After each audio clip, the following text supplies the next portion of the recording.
Okay, you're live. Okay. Welcome, everyone, to the April 12th Town Board meeting and work session. If you could please join me in the pledge. Pledge allegiance to the flag of the United States of America and to the republic for which it stands, one nation, under God, indivisible, with liberty and justice for all. Thank you all for coming. Supervisor Bach is joining us via Zoom from 4300 St. Lucie Boulevard in Stuart, Florida. And Councilwoman Jeffy is excused tonight.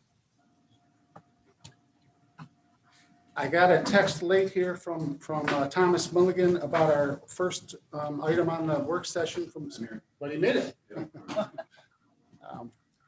Would you like to step forward and state your name and tell us a little bit about this program? Yes, thank you. Supervisor Bach and I met with Thomas a few weeks ago. This is the one that I mentioned at last meeting. I prepared a statement just so I don't miss anything. Okay. Okay. Good evening, board members, and thank you for your time tonight.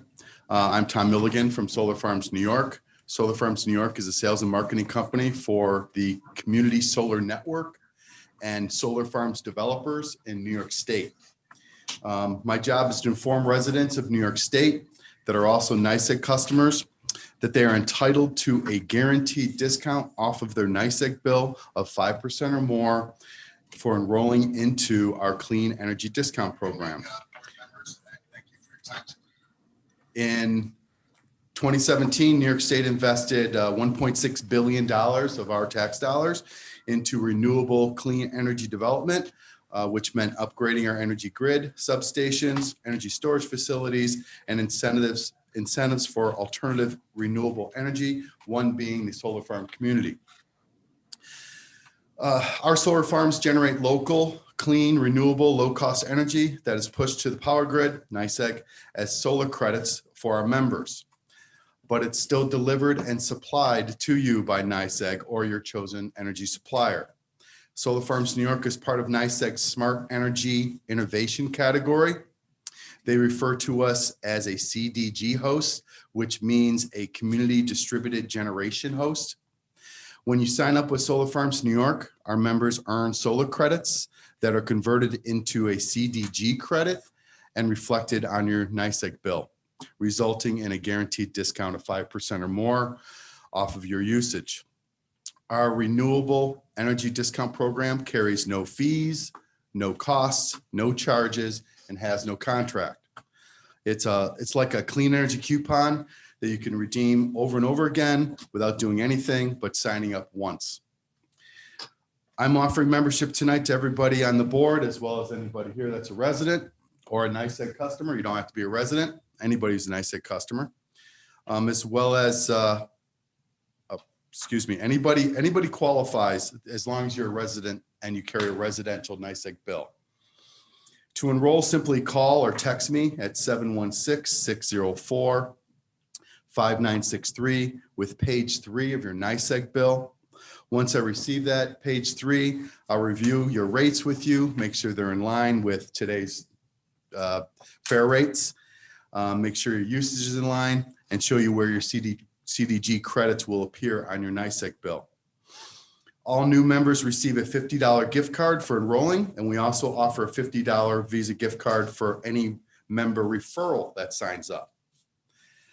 Solar Farms New York also offers a fundraising opportunity to nonprofit organizations in the community that converts the new member's gift card of $50 into a $100 donation from Solar Farms New York to the not-for-profit. Basically, the member gets an option to waive their gift card, and we provide the donation for them. Okay. We call them Clean Energy Partners. Our Clean Energy Partners share our vision of a clean environment, and we donated over $100,000 back to the community last year. Our Clean Energy Partners help us to promote membership to Solar Farms New York, and in return, they receive our donations that supports their much needed services.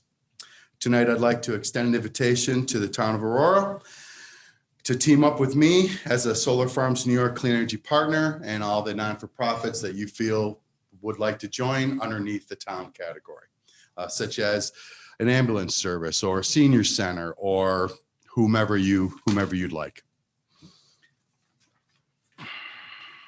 Thanks again for your time, and I look forward to any assistance that you can offer me to help spread the news to the residents of the town. Membership saves money, the Clean Energy Partners raise funds, and NYSEG lowers their carbon emissions for when signing up for our program. So it's a win-win-win. Any questions? That 5%, that's guaranteed for 2 years, right, Tom? Yes. You mentioned that in- Yes, 2 years. And there are some inklings that in the next month or two, it might be bumped to 10%, depending on a bunch of variables. But I'm looking at May or June, and it might be, and anybody who is a member now will inherit the new benefits. So when that happens, everybody will get the 10% too. Tom, I have a question. And Yes, how- Jim. I have a question, just so, if you sign this up, your bill is still gonna come from NYSEG, Yes, and it's just gonna have a line item on what you're saving. yes, it will have a CDG generation credit, and I can show the board a sample bill that shows the CDG credit. And this is a New York State law. As of 2021, NYSEG was forced to throw the solar credits onto single billing. We have about 11,000 customers plus that for the last 3 years, we've had to bill them for the supply minus the solar credits, and then NYSEG for the delivery. But that was not encouraging residents to come on board. Even though they saved money, they'd have to split bill. But now, because of the new state law, they're all being thrown on consolidated billing is what NYSEG calls it. So yeah, that is starting now. That transition is starting now. Anybody who signs up now will have the consolidated billing. Solar Farms is a commercial, is a business for profit. Yes, it is. How many competitors would you say you have in the market? Pardon me? Competitors, how many competitors? Oh, boy. Probably, well, it's hard to say. We all kind of have for National Grid, that's a whole different group as NYSEG, as RG&E and Con Anderson. So it's hard to say. I probably have, and then energy suppliers also carry, which is a whole different bucket. They also carry a CDG or a clean energy program, which is similar to ours. So I have to say over a dozen. So, but there are other options, right? For There are other residents to options. look into. Yes, yes, and the options are growing as time goes on. There's more investment, there's more renewal, there's for renewable energy, and more farms being built. I think we have 21 farms being built in New York State this year alone. Yeah. Are the farms all exclusively in New York, or are there? Yes. They are. Yes, ours, the ones that we're serviced through our members are all New York State farms. And is Solar Farms a New York incorporated corporation, or? We're incorporated in Albany.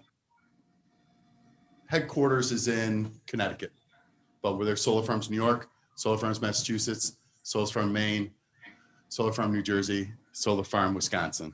So we service about 5 states, but I just focus on Western New York. Actually, there's about 10 of us in New York State that work for Solar Farms New York, doing what I'm doing.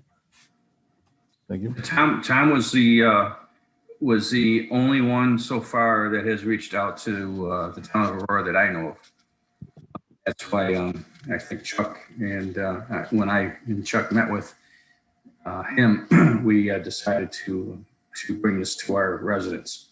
I have some residents that are members already that know Jim, and basically East Aurora is a friendly, clean, friendly town, and so it just made natural sense to talk to Jim and the board. I've talked to other townships before, but I'm still getting my feet wet on the Clean Energy Partnership side of our business. Usually it's directly to members and not having a partner in between. But we value a partner because it really helps spread the message, and it helps me enroll more and more people. So On the nonprofit, double the rebate type of thing. Yeah, yeah. Does the town have to authorize that, or can we just say any nonprofit can get The it? town doesn't have to do anything. Good. The town can, I know I talked to Jim and we did, I have conversations with the Rural Outreach Center, but they're gonna postpone until the fall because they have a lot going on this spring and summer for fundraisers. But it's wide open to any other not-for-profit in the town that's deserving that needs a fundraiser. It can be, like I said, the senior center. The town just can kind of support an umbrella. If you go to our website, which is solarfarmsnewyork.com, there's a tab at the bottom called Clean Energy Partners. You click on that and you'll see a lot of the clean energy partners that we've created a portal for, that actually anybody can click on the town of Aurora, and then you can see all the partners underneath the town, like the senior center, the ambulance group, fire department, youth soccer program, whatever it may be. And then you can click on those and get the code, right? And then give them the credit for it. But the best way to manage it is for me to do everything, for me to enroll every person. Yes, you can enroll online, but then I lose control. And there is a way that we can really make a referral tree work if we have a clean energy partner. Whereas if you're a member of the senior center and I enroll you, then I can take the next person that enrolls and make you the referral for the next person, and just start that. So you don't lose out on that $50 benefit. The senior center still gets the $100 donation for the one enrollment, and you still get the $50 referral for that. So that's kind of. So they're not doubling the second, the referral. No, the referrals are You can really roll this around. unless you give me 2 referrals. Okay, you give me 2 referrals, and then that's another $50 gift card. Right, got it. So Who puts that list together, Tom, the nonprofit list? you just tell me who, and I will reach out to the senior They can do it leadership. themselves. Or they can do Yeah. it themselves? Yes, I It have has to be on that list. Yes, you have to provide me, or we have to connect and partner up, and I have to collect a certain amount of information for Clean Energy Partners, like what the name of the organization is, what your website is, who the contact person is, how do we work, write out the check, what's the address, blah, blah, blah, phone number, contact You information. verify.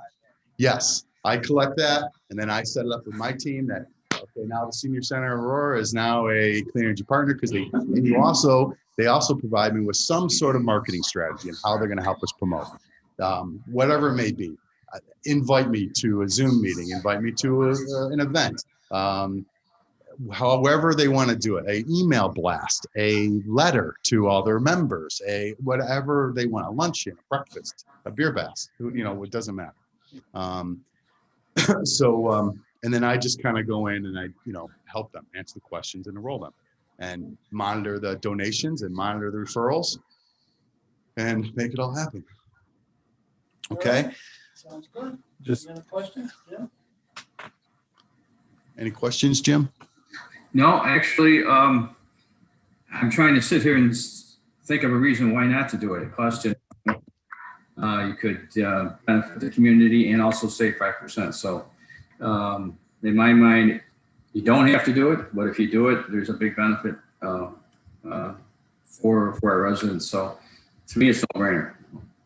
But just to be clear, this is not an endorsement of solar farms by the Town of Aurora Board. And we do open this opportunity up to any of your competitor businesses who are watching online or see the video. I know that there is wind power available from Wyoming County. So this is not an endorsement. We encourage all residents to look at reviews online and to shop and compare with this company and other companies. Yeah, if you look under the Smart Energy, they have a lot of rebates under NYSEG's incentives, and we're just, one of a couple. So come on board. So is that it? Yep. I think we're all set. Thanks for coming. Thank you all. Thank you. And next on the agenda is the Western New York Cyclocross. Give Tom a minute. Hello, How are you? I'm great. I put in a couple of use permits this year. I think we've done it for 5 years in the park. We're looking to do a kind of a clinic event in mid-August and then a race in mid-October this year. Last year's got canceled, of course, because of the COVID. this year, our fundraising goal is the purchase of the new ambulance for the West Falls Fire Department. Like I say, my race personally was canceled, but I was involved with a lot of other people's races, and I'm involved with our New York State organizing body. So I was able to learn about what other promoters were doing, and I was able to see it firsthand. I still raced with my daughter this last year. And so the things that we wanted to mitigate was congregate gathering inside of the building. So I'm going to do all of our, the sign on electronically so people know what their number is and they can just go get their number. Self-service, we're just going to staple them up to a board or do something low tech like that. I don't want people congregating to use the bathrooms. So we'll use the 2 entrances in the building and have people wait outside and just go in to use the bathroom. We're going to modify the awards or eliminate the awards and space the podiums out and do the just electronically send it. A lot of times what people do is they'll tape the awards up on a wall and everyone congregates around to see how they did. We're just going to eliminate that. Last year, promoters, they just sent it out to people's smartphones and it worked out fine. Sometimes there's a mistake with the results and people can just send a text to the timer and take care of that. Everybody's going to be masked on site. I'm going to encourage people to just go home after their race, not stand around and cheer for their friends. It's a strange year, and that's just what we need to do. I know everybody in the community. I've been involved with this for 20 years, and if I ask people to just leave, then generally they do what I ask them to do, and we're respectful towards each other about this. That's about it. I think if August comes around and we're still looking at a lot of infections and a lot of problems with the UK variant like Michigan is having right now, I'm just going to cancel the thing. It's all pre-registration and I can just refund people with a, with just clicking the mouse, and that's that. Because I don't want to put anybody at risk. And we've got, our officials and our timers, they're all, they're older and they got comorbidities. Most of them have already been vaccinated by this point, but it's just a bike race and I'm not going to take chances with that. So I wanted to reach out and see if you had any questions about what we're going to do or any suggestions or anything. That all sounds pretty good to me. I mean, you've done this for several years now. Yeah. And it sounds like you've got the COVID issue pretty well covered as well as you can. Okay. I have nothing to add. Any questions, anything, Jim? No, it's always run pretty Can you smooth. hear me, Jim? Yes, no questions. They've always run a very good operation. And I like the fact that he's going to conform to any situation health-wise if it arises. So I appreciate that. Thank you. Thank you. And John, and thanks for the helping out the West Falls Fire Department. That's a great cause. Is that from the meeting? Yeah. I didn't realize, I thought we used rural metro like everybody else, but realized it participated in my area. Well, that's great. Great. Yeah. Thank you. Next on the agenda is a application for a temporary use permit from the East Aurora Lacrosse Association. Do we have anybody here tonight from them? Hello, Anna? Actually, I'm Colleen. Okay, I couldn't be here Colleen. tonight, so I'm here to answer questions Okay. in case you have any. What is lacrosse? Well, it's the oldest sport in North America. So you want to tell us a little bit about what you have in mind here? Sure. We're looking at, I think it was May 13th. It's a Thursday, if I have that date correct, that Anna picked. Yeah, May 13th. We're going to just do a chicken barbecue drive-through fundraiser at Warren Park for EALA. Pretty straightforward and simple. So we just needed to get a permit for it. So you're not going to do any of the other things in the original application, you're just going to stick to it? What did she say in the application? Well, it said a possible beer Oh, truck. okay. I think that's a. Yeah, that was also an option. We have one of our coaches also owns Tap Truck Buffalo, and she put out there as a possibility for a fundraiser for us as well, that we could serve beers either in like kind of to-go containers or have socially distanced spacing for people to kind of hang out and picnic and enjoy their beer and chicken. Okay. Well, I'm not real thrilled with the idea of the beer truck there and so on myself. Okay. That's my take on it. What, may I ask why? And I'm sorry? May I ask why? Yeah. Because I think that you're gonna have people that are just gonna hang out at Warren Park and drink beer, which means you're gonna have tables there. And I just don't think that that's something that we wanna do. This is my opinion. Maybe the other members of the board are all for it. I just don't think that that's what we should do at this point in time. Right. A drive-through chicken barbecue, Mhm. I understand that. I understand trying to make some money in a fundraiser. But as far as the beer truck, because then the next thing is, we're gonna need porta potties because the bathroom facilities there are not sufficient, let's just say. Okay. And Yeah. Well, we weren't planning on like having a sit and stay and hang, like, we're not encouraging that. We know that that may happen as people, as a walking community, people may hang out. We know that there is a bathroom there and, we're counting on that bathroom for our lacrosse league. So, I don't think we're going to need any bathroom facilities, but I just don't think the numbers are going to be that high for people hanging out. And we're going to be very cognizant of the situation with, physical distancing and that type of thing, encouraging people to move on, move along. Yeah. But it's a way to kind of kick off our season and have a fundraiser. as I say, you were asking for tents and, 50 to 100 people at a time and beer truck. I'm personally against that myself. Mhm. And It on top of does that, fall May in line 13th, with the state, numbers and requirements. So as far as maximum amount of people allowed, if, if that many people were there. well, the other part of it too, if you're thinking of having this May 13th, Mhm. which is about a month away, Mhm. we're gonna have to have a layout of what you're gonna do, where the tents are and so on.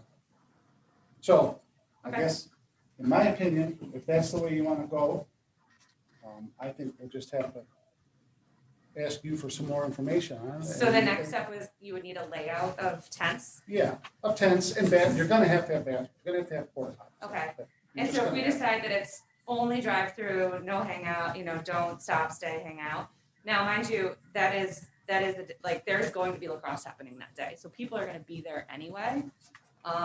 So there's, games and families there. And so there is 50 to 100 people there anyway.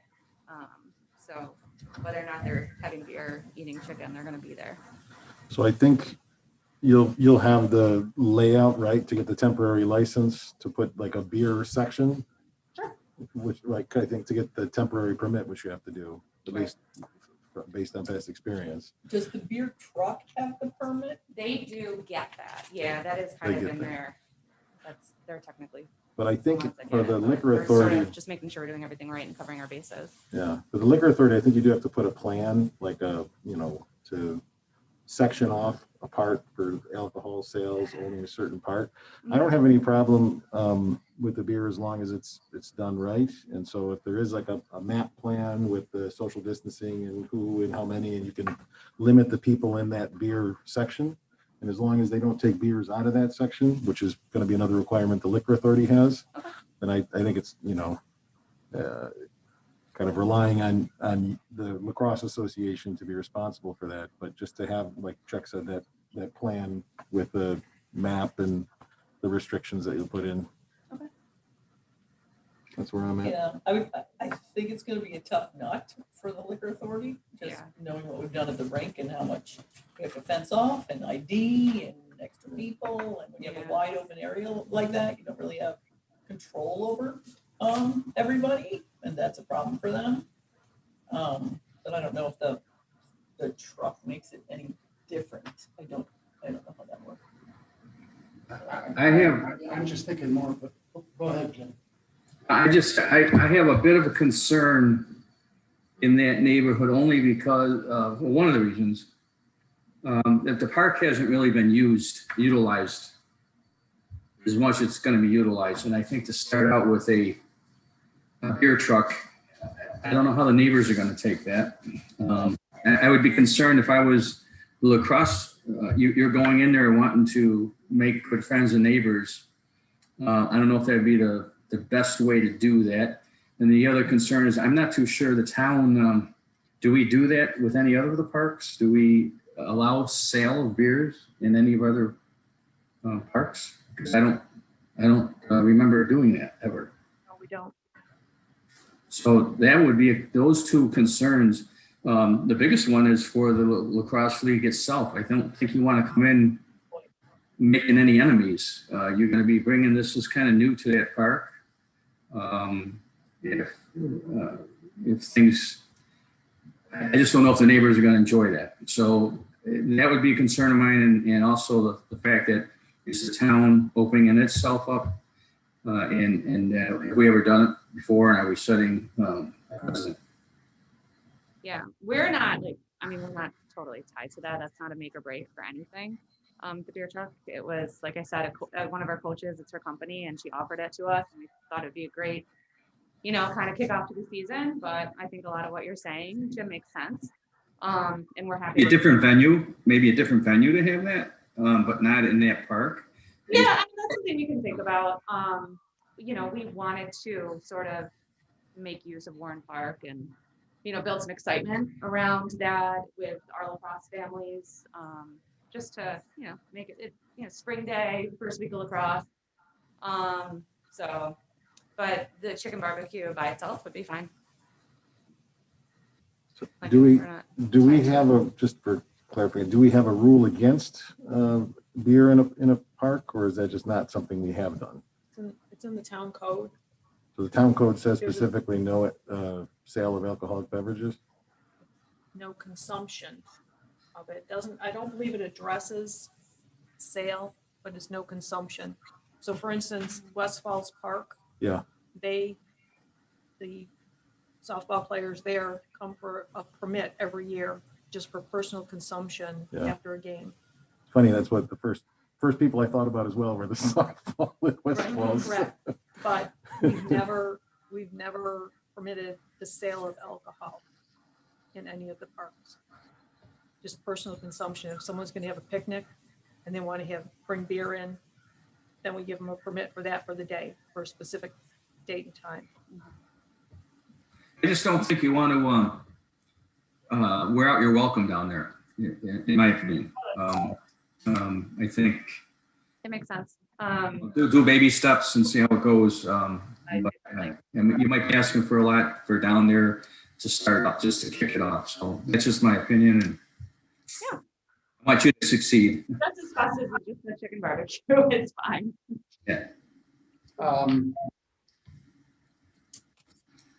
Do we want to, Try to approve this tonight, we need to. I really would feel more comfortable with a, here's where the pit's going to be. And I know you have that on the map there, but we don't even have a survey of that park yet. We're not 1,000% sure where you drew that, if that's actually town property. Would it be possible to postpone that for 2 weeks, or is? It's possible, I guess, but then it's hard to market it. I don't think they have time because we're already at April. Yeah, we'd have to push the event Well- if the approval got pushed. Yeah.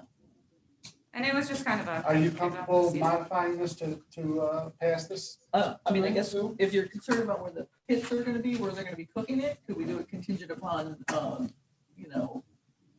approval of the area where the pits are going? Yes. Because I know if we do it at the rink, it has to be on the, almost on the railroad property, which is gravel. You can't do it on a blacktop or anything. We have no survey of that park yet. So. Do you want it somewhere in particular? Like, is that, because then we can put them there wherever you want them. Are you going to limit the number of chicken dinners? I'm sorry, I missed that. What was that? Are you going to limit the number of dinners? Are you going to have to say we're only going to sell 100 dinners? That's it. If they run out, Or- Yeah, we have to place the order in advance. So we will limit it based on, our expectations of how many families will be there that Thursday evening for those age groups that'll be practicing. And of course, limit it based on COVID regulations. Are you using a Chevettas or like a Wendell? It's two smoking guys. I don't know, they got a big rig though, right? They come in and they pull in and, They do some of it on site, and most of it's prepared in advance. But they do cook, like they heat up the chicken on Well- site. They're doing most of the cooking and preparation prior. yeah, maybe they, because they're gonna have to probably be below if they've got that on the. Just gonna say, Chuck, if it helps, if you want me to meet with them, find out. Obviously, Mark's Mhm. and just make sure it's not. And I could do that. I don't see really where you plan on having it be an issue. And then the bathroom can handle a regular picnic, but I think if you did do years from now, whatever, you would definitely need more bodies. Down the road, yeah. So if you want me to meet with her, Chuck, I could, or Scott, whoever. Yeah, probably Scott and Anna, but yeah. Okay. So I wouldn't have an issue contingent on a good sighting for the grilling. Okay. Thank you. Is there any other paperwork that we need, Martha?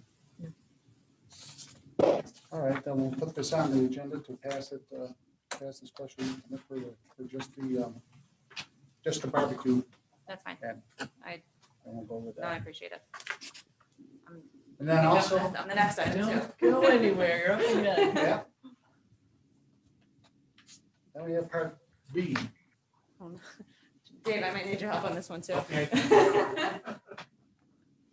This year, you're asking them to build a wall, a concrete wall, 30 feet long, 10 feet high with a 10-foot concrete pad in front of it. That for sure, we will have to have a survey. We'll have to have that marked on the survey where, so that we for sure. Sure, make sure it's the right. Mhm. And Okay, with you. I know a little bit about construction. I would. I wish my construction guys were here. Sean and Scott, would you rather not? I would like to draw a section of how this is gonna get laid out. Because, 10 feet high, 30 feet long, it's gonna need re-rod, it's gonna need footing, it's gonna need more than just laying up. I can have, Celtic, what is it, Celtic Industries, so Sean Callahan's company, is going to do the work for us. I can make sure he gets you all the specifications. Okay, if they would give us a drawing and then at that time. Okay. We'll take another look at it. Okay. Perfect. I guess, what does everybody else think about this wall? So you know what the wall's for, right? Is there, I'm sorry? do you know what the wall's for, like what it's used for? Was there any? Well, yeah, I'm assuming you. For wall, yes, okay, for so it is lacrosse, lacrosse, and really, if and you don't have it's for anybody to play training. with, you whack the ball against it. Yeah, so for training purposes, yeah. Yeah. Yeah. I have a question. Hmm? Does this, and maybe this is for Ron, if he's there, does this have to be a prevailing wage job that it's on the town property? He's shaking his head, yes. But even if it's volunteer I think work, this is done with volunteers, Ron. This is Correct. still- Volunteers, that's different. It's all volunteer, So no. donated materials. That's fine. That's fine. You're not paying anyone. No, I mean, we're not paying anybody. That's all volunteer and donation related. So, And would they need a permit from the building department, Chuck, to build this, or? Yes, we will.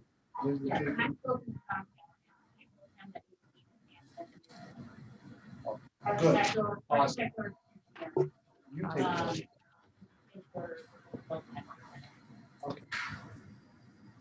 so he knows. He's Yeah. well aware. Okay. All right, so you supply us that.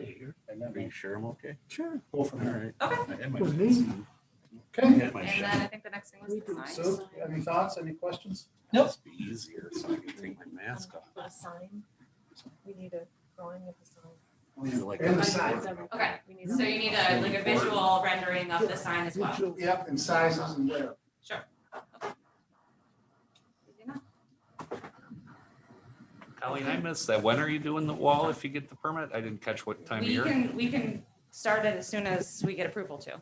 So, Okay, and you're I mean, we'd working love to with have it this for on this that. season, but however Okay. long it takes to. is that, Anything that you need from us on the parks with that? Just, I don't think so. Okay. I mean, Sean and Scott will be in touch with you if so, but I don't think so. Okay. You know, obviously it'll all go through you know, Right. as far as when they're planning on doing it, making sure everything is okay and that they're doing things Okay. that are okay with you. Sounds good. Kelly, you're not going to need to take a tree out, are you? It looks like on this that there's a tree there before the line. I think that was already taken out, actually. Yeah, we took Yeah, trees that's down. an aerial view, I think, prior to. No Thanks. more trees are coming out. Okay, thank you very much. Thank you very much. Thanks, for the Colleen. information and the help. Chuck, are you adding this to the agenda? Not Not the this wall, one. but the special use permit, yeah. So you're adding the special use permit or the temporary permit? For the barbecue. Temporary use permit, yeah.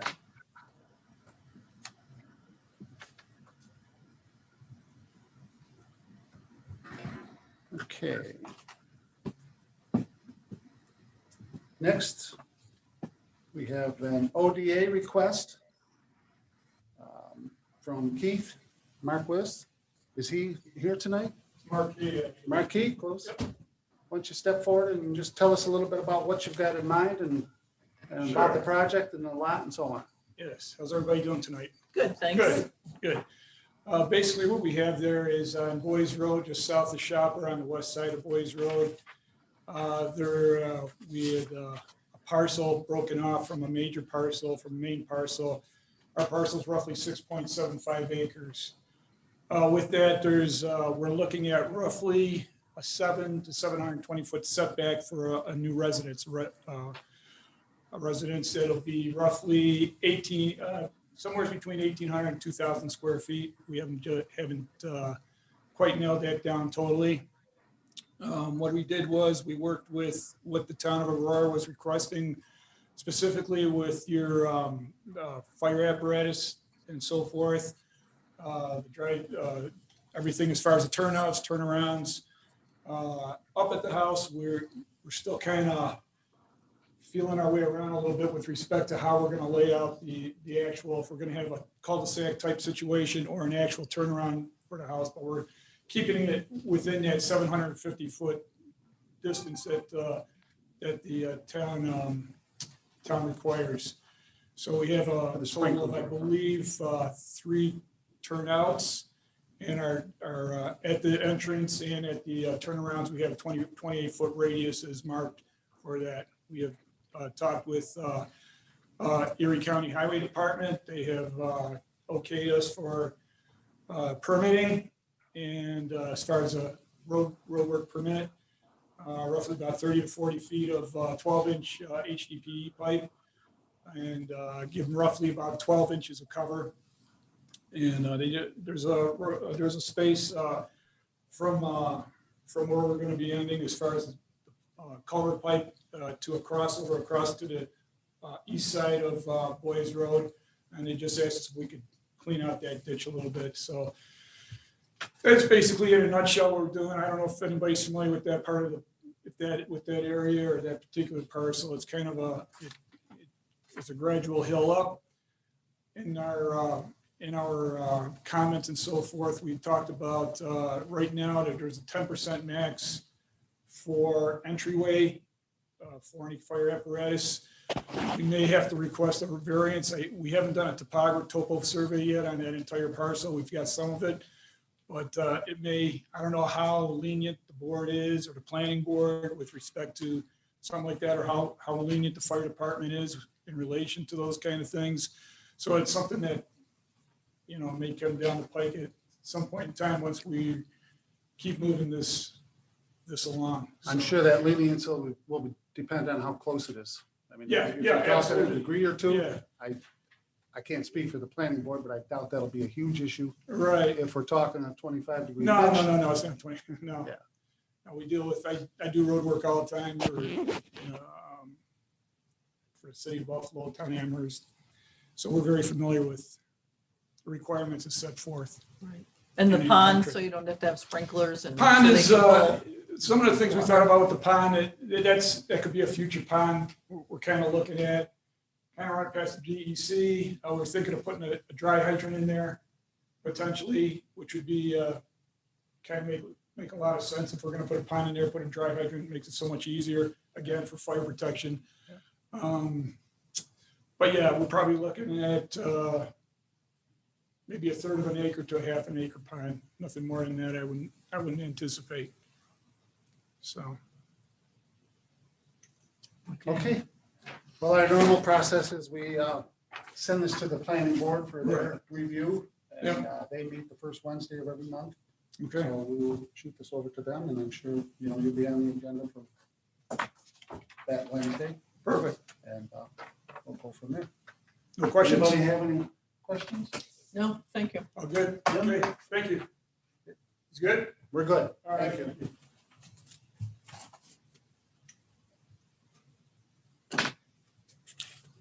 Next, we have another ODA application from Robert and Joan Erickson. Are they here tonight? No? Okay. Well, in that case, I'll just hit the highlights of what I see. This is on Jewett-Homewood Road.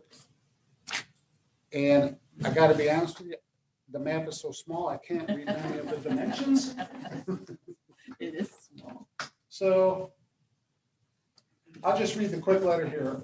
Regarding my open development area application for the property at 535 Jewett-Homewood Road, East Aurora, I'm hereby requesting a variance from the requirement of 200-foot setback from the dividing property line. This request is based on advice of Andy Kenyon, public land surveyor from Nussbaum and Clark, who completed the open development area survey. Per his assessment, the area approximately 100 feet from the dividing line is significantly drier and will present less problems with drainage than further back on the property. Given the layout of the property and orientation of the current residence, I believe that the location of the second home at 100 feet from the dividing line will not have a negative impact. I'll just make the only comment. I don't know if Liz or anybody else has had time to really look at this too much, but if they move the house back, I don't know how far because I can't tell what the scale is on this, but if they move this house back, I'll say another 200 feet, but I don't know. I'm gonna. 100 feet currently. It's 100 feet off that property line. Okay, so probably not too far off at 200 feet. They would be at the same contour line as what they are where they drew the house in there.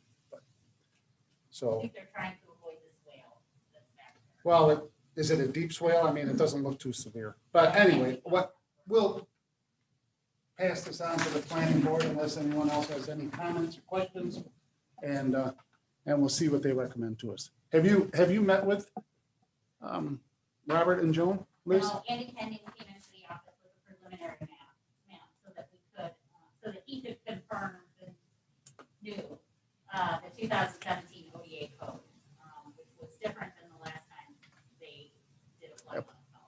I got you. Okay. All right, well, we'll recommend it to the planning board and take it from there.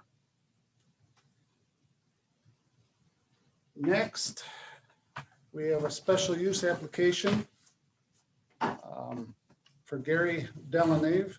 Is Gary here tonight? No. Okay. Well, this one is down on Davis Road.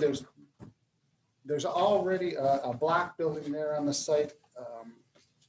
Just to hit the highlights here, it's a 1 acre lot. He wants to put up a 30, what was it? 20 by 40. How big was it? 3,200 square feet. 3,500. No, Oh, that's where 40 by 8. 40 by 3,200 pole barn. With a rear section off of the back of it, 20 by 40 rear section off of it for their residence, which is attached to that. Does that even work, Liz? Attaching a residence to a pole barn? With a stamp plan, it is possible. And he's aware of that we would require that structure to be stamped. Really. Okay. Well, unless anybody has questions, Again, we'll refer this one to the planning board and see what they say. Everybody's good? Yep.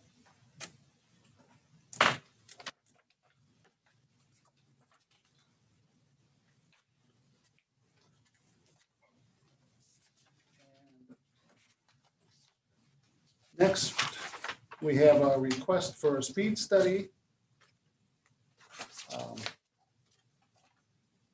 This is on Davis Road from 28 to Ellicott Road. It does have, because that's right in my neighborhood, it does go up and down and back and forth and 50 and 30 and 45 and so on and so forth. This really just makes a lot of sense. So I think we should approve this myself. Anybody have any questions or thoughts? No, it doesn't hurt to send it. Right? Jim, any comments? We won on the last one. Maybe we'll get lucky again. Yeah. We're like Who knows? 1 for 20. Okay. And next, if Dave has something that he would just like to speak to us about. Yeah. Yeah, Sure. I lost my paper already. Okay, I submitted this to the board members that are here, Jim, so you won't see a copy, but this isn't something that I needed voted on tonight anyway. It'll be prepared for the next board meeting. I talked both my liaisons from the highway to let them know about the situation we have where the state had some unexpected CHIPS funding increase. So we received $36,000 more than we budgeted for. CHIPS is meant to be used for permanent road repairs, which this year, because of the pandemic, we had decided in the budget in August to hold off on paving. So with that, we would like to transfer the money into permanent repairs. Plus also our sales tax didn't drop. So we'd like to transfer 50,000 into the revenue line for that too, which would then get moved over to the permanent road repairs. And then we would like to go pave Boys Road. It's the only road that I have ready. It's a big road. It's about 1,500 tons. According to Ron Angaster, it's lived there over 40 years. It's never been paved. So it's well due. All right. So I know it's last minute dropping on this, but the reason for the rush on it, and I told Sue, the asphalt index has been increasing every single month since January. With all the stimulus and demand, it appears it's just going to keep increasing every month. So far, it's been, this job will start costing us about $4,000 or $5,000 per month. So I'd like to put this together to try to get this down in April still while I have a locked in price. So I would like to give you the heads up that I'm going to submit a amended 284 agreement to add permanent repairs to the next board meeting. And I'd like to move forward with hiring the pavers. I've already lined up 22 trucks from all the towns around. So we're ready to roll. So sometimes you just got to move with this stuff kind of quick. So Councilwoman Freeze asked me to come tonight and just make sure the board knows what we're going to attempt to do. Is this oil and chip? No, this is asphalt. This would be similar to all the roads we've done recently, about 4 inches of polymer base binder. Pretty good road. Yeah, we still will be oiling and chipping it, and the proposal that I sent you to still shows you how we're still doing about, I think, 6 miles oil and chip as well. So this is, so we went from a pandemic plan, but because the revenues were there that we didn't expect to, we felt that it was a good idea to just stay on track with how we've been pushing these roads through every year. So it was a good opportunity.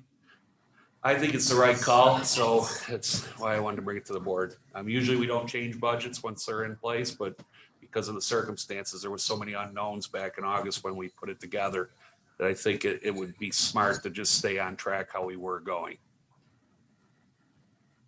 Good news. Sounds good, Dave. Okay. All right, and like I said, I don't need approvals tonight. All the paperwork I gave you, that'll get submitted for the next board meeting, just to, show you how the budget transfers will work. We did do real good last year. The sales tax wasn't as bad as we thought, and our fund balance increased by $185,000. That's with running on a pandemic plan. So financially, we're in good shape. I get there is the unknown with the sales tax, but even if it does come in flatter than we're kind of figuring it will, we're still safe because our fund balance is real strong. Okay. Good. Was easy. So go ahead. Anybody have any questions for Dave? Jim, you good? No, Thanks. Thanks, Dave. Welcome. We have a few minutes. Luke, do you have anything you want to tell us about? Yeah, instead of later on, a couple of things, I guess. Number one, the Open Space Committee, maybe coming back together. Dale Morris has kind of taken the lead on that, reached out to the former members. I know some of them hadn't answered you, Martha, so if he's trying to put that together, we'll keep you in touch about what's going on with that committee. West Falls Committee, we had an update on, so nothing there. Chuck, you can talk about what we've done. I don't think there's really any update at this point, unless Sue or Jim, you wanted to talk about where we were, but I sent stuff over. So I think other than that, we're pretty good. Okay. All right. Sue, do you have anything you want Nope, I got a sewer meeting tomorrow, so we'll start the budget for next year already.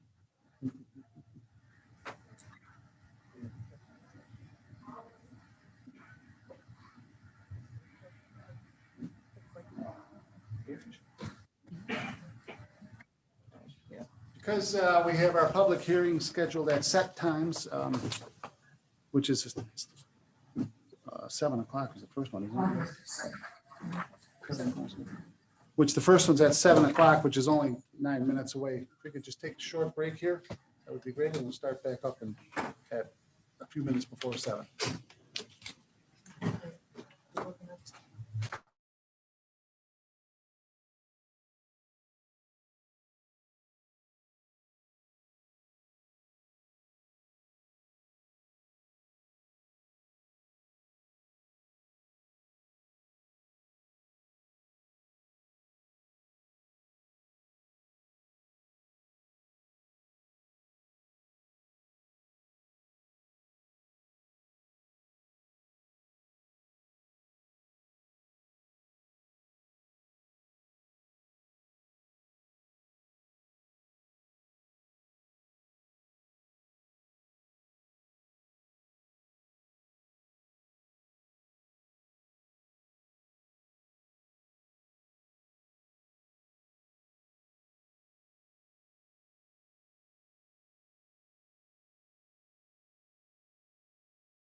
600 special use.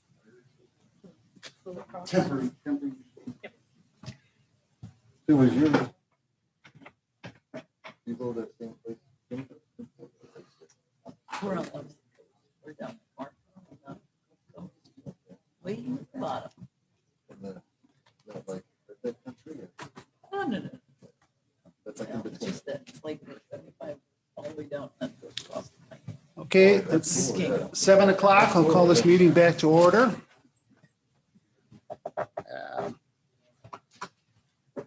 And first order of business is the public hearings, and the first one is for the Blueberry Tree House. We have some correspondences.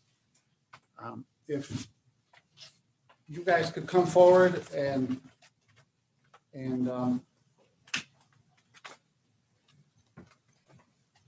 talk to us about the changes, thoughts, whatever's happened since our last meeting there. Yes. Thank you for your time. We are here for the special use. This is our second go around at it. We had it approved last year during the height of the pandemic. And this year, due to the pandemic, last year, we had an influx of visitors to the farm. Of course, everybody was trying to be outside. So we had over 10,000 visitors in about 6 weeks' time. So given that, we knew it was sort of time for us to expand on the property. We were having some parking issues and things of that nature. So our neighbor north of us offered to sell us the property there. So we are in the process of finishing that acquisition. We should close in June, early June. The planning board came to the property on the 7th. I think everything went well. We explained to them our plans. Actually, they came out to us before the 7th. We met with them on the 7th and got their stamp of approval for what we're trying to do. So at this point, we're just trying to get it wrapped up. Okay. Yeah. And we do have a correspondence regarding some issues. Would you consider putting fences up and Of course. We already have planted a live willow fence on the one side. a live willow fence? Mhm. Could you Right. elaborate on that just a little?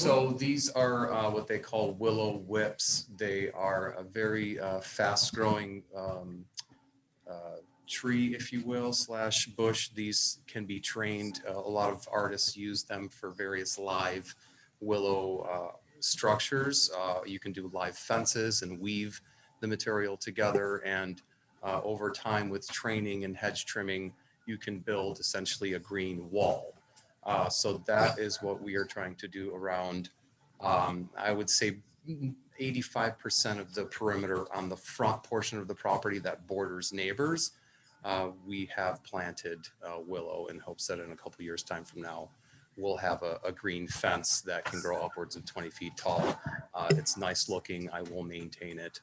Helps with the And water. it also does help drink water, which we have plenty of in West Falls. So That's, that would be right here, right, on the map that we're, it's on the map. It's noted on the map there. So there's willow there. And then also on the south side of the property line, there is willow basically from our play area down to the start of the parking lot there. There's live willow, and then there's tall trees at the parking lot heading. But we do plan on putting a hard fence to our south. So behind the willow fence and all the way down, there will be a hard fence. right here, yeah. Right there, yep. And then over here, this is a, I forget the technical term from the planning board meeting, but it's a raised. So that's a berm. Berm, yeah. There, and the intent for that is to sort of create a break wall for any runoff in the parking lot, just to allow for natural drainage. So it's a gravel lot. So the idea is to have the lot drain through soil to make its way over to that swale and then down to residential. So And the there's berm, no drainage or anything like that. yeah, the berm and the trees are all designed to stop water from. Exactly. And also create a screen from our neighbors, our neighbor north of us, Chris Hutchinson. We did that not only for us, but also for him so that he doesn't have to look at a parking lot. So I helped him grade his yard. I went in with my machine and graded his yard and helped him seed it and put up the live willow fence to create a screen for him so he doesn't have to look at a parking lot full of vehicles. But he's a huge supporter of what we're doing. Yeah. I have a letter from him.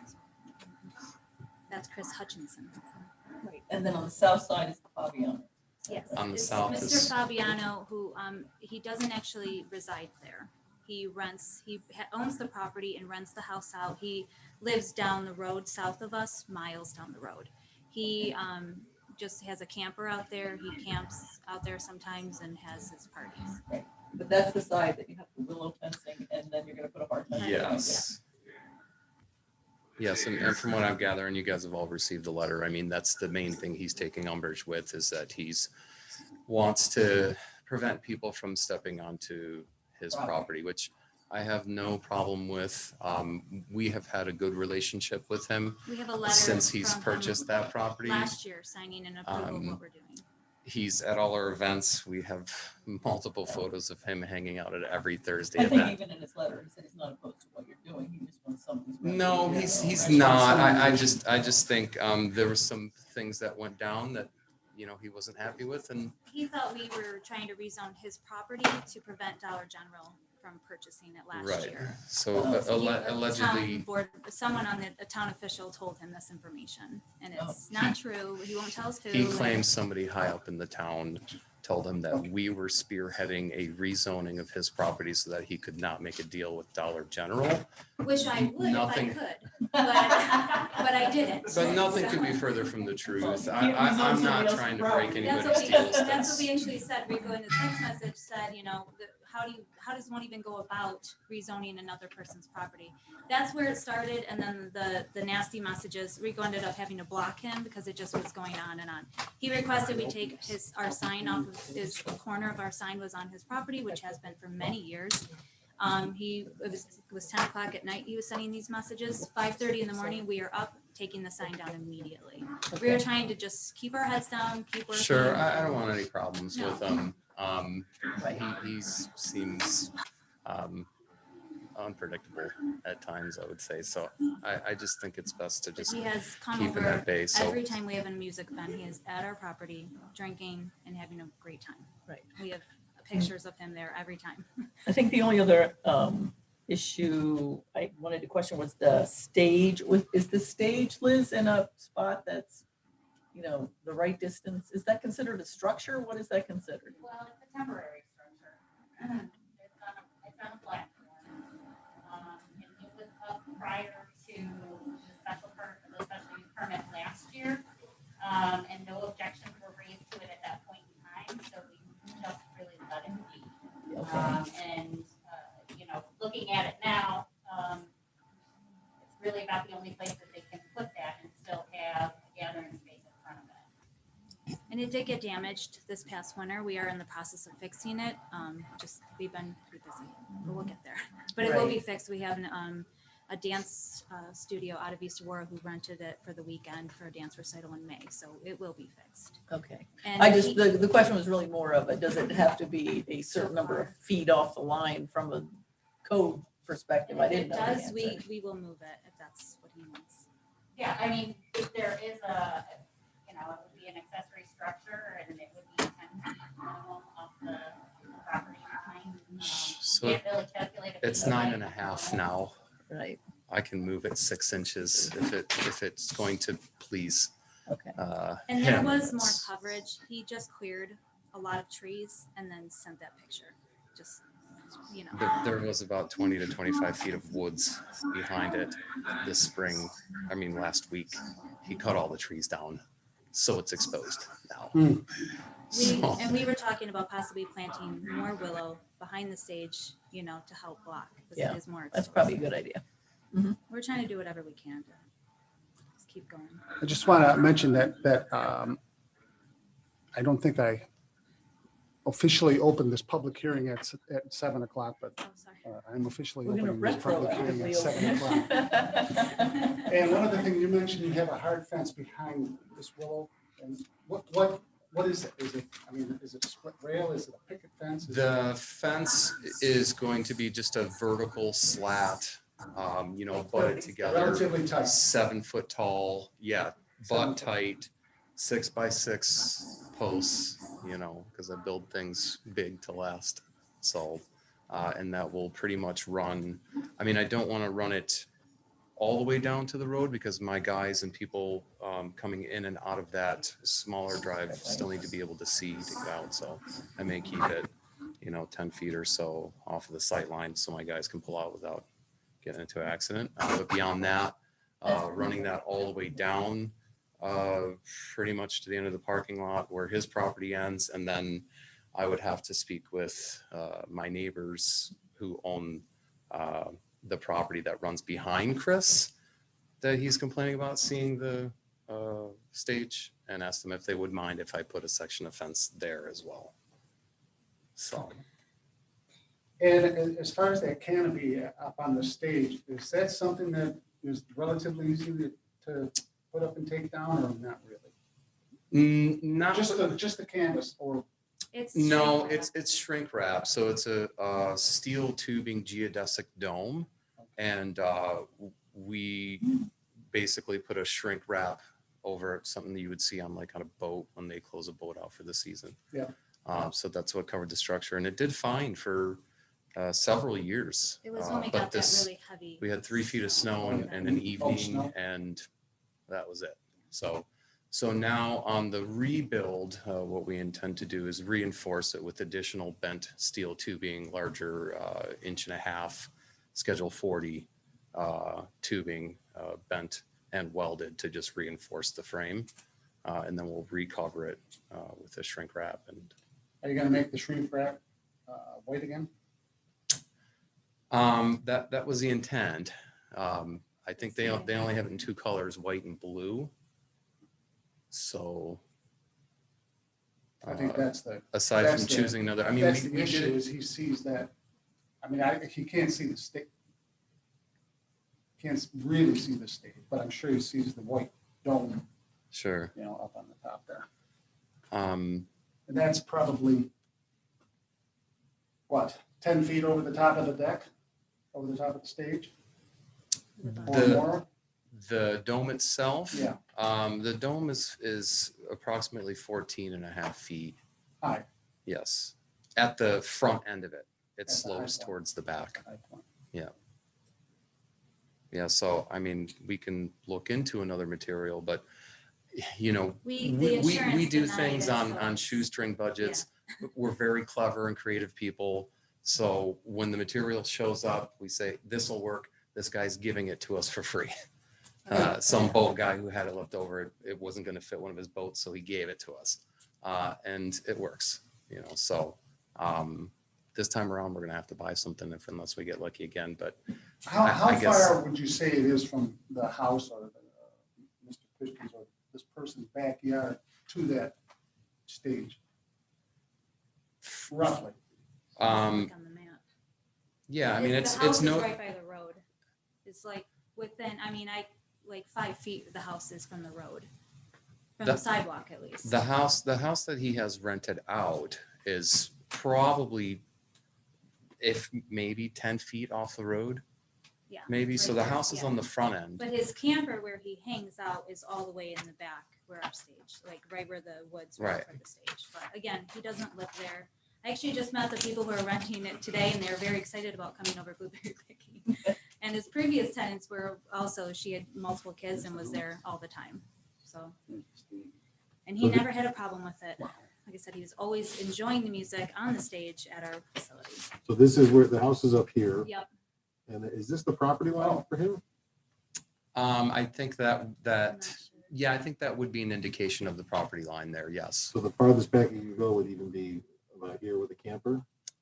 Well, I have pictures. yeah, we have some photos if you want to That get an helps. idea, but the camper I would say is parked in front of the wooded area, and the wooded area is approximately 20 to 25 feet to the property line.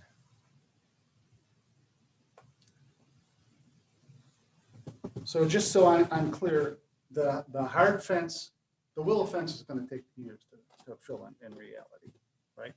But the hard fence is gonna be from 10 feet off the road, so on and so forth. And then how far back? So if you look at the property line there, it'll go all the way back to the corner of the property line and run down that dotted line. Is True there that. something wrong with having, I mean, I don't want to bring up anything negative, but he has a huge pile of junk behind his shop that we see as well. I mean, is there a problem for us having a white stage, essentially, like a dome, that he has never had an issue with until now? I mean, I don't want to be nitpicky. I don't but know, just- it is, it's Yeah. been brought up, it's a complaint, Right. it's something that we should address as a Okay. board and just mention it. If it's an easy fix, then let's do it. Okay. If We your understand. options are blue or Sorry. white, and that's what we have. You know, and I think we're fortunate enough to, it has to be repaired. We have an opportunity to Adjust look it. for another material that may help shroud the structure a bit. So Yeah. that's our challenge. That's all. And I'm up to it. That's fine. It is a ways off the road, that's for sure, from his house, that's for sure.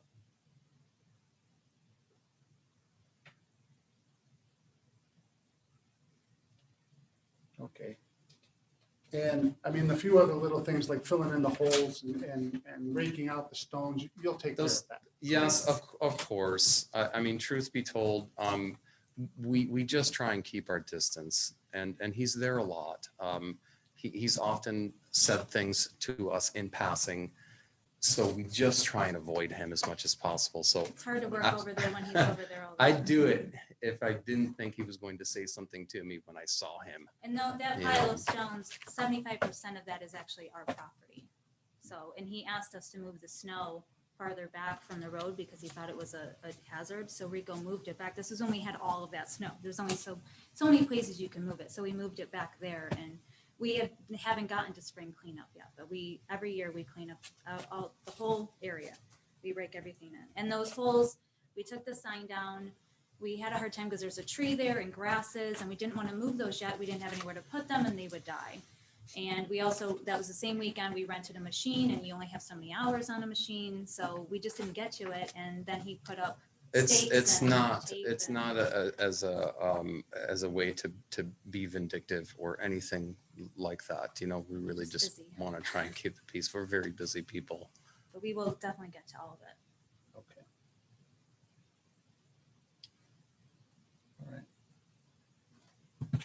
All right, thank you both. This is an open public hearing. If there's anyone else who would like to come up and address the board, please do so. Thank you. Yep, thank you. Please come up and state your name, address, and try to limit your comments to 3 minutes if you can. Sure. My name's Shelley Kenny. I live at 48 Bridge in West Falls. That back line of the property of the blueberries is my yard. And I'm just in support of Jill and Rico. I've been there the entire time they've had their business and watched them grow. I mean, it's awesome. I have 3 kids that it's really the only business in West Falls that's available to my kids in the summer. And, you know, growing up in East Aurora, I lived here. I could go out all over the village. My kids, that's literally the only thing they have and to run to and to get, you know. So I'm in huge support. I have seen their growing pains. I mean, 2 summers ago, they had field trips of kids coming on buses, which is awesome. Jill was very responsive when there was lots and lots of kids. Occasionally, kids would meander across to our yard. Immediately, they put up no trespassing or, this is the border signs. There's signs along the property line. They're very responsive. They work with my husband to clear trees that are, just 2 weekends ago, they spent the entire Saturday cleaning up trees that are both ours and theirs to make sure that that's safe for everybody picking. In regards to the white structure, my patio area sits looking at it, and there are, in the wintertime, of course, I can see it. I don't care. I'm not outside in the winter enjoying. As soon as the trees fill in another month, I can't see it. assume that's the same for Mr. Fabiano. We can't see his house from the blueberries once the trees fill in. So I would say that that's not a non-issue as far as and it's a very pleasing structure when you're there. There's lights and it's enjoyable and everybody's there enjoying the time. So just in support of it. But I have direct knowledge of their responsiveness to how it impacts us as neighbors. Thank you. And I did think of that. I was thinking about a white canopy and I'm thinking, you know, in the summertime, spring and summertime, there's leaves, which probably black it pretty well. And then in the wintertime, it's white. So I think it'd be better than blue. Is there anyone else who would like to speak regarding the Blueberry Tree House? No? Okay, we will close that public hearing at 7:21. And the next public hearing is regarding the local law for rezoning 730 Olean Road, and we'll open that public hearing at 7:22. If anyone would like to speak about that, please come up to the mic, state your name and address, and try to limit your comments to 3 minutes or so if you could.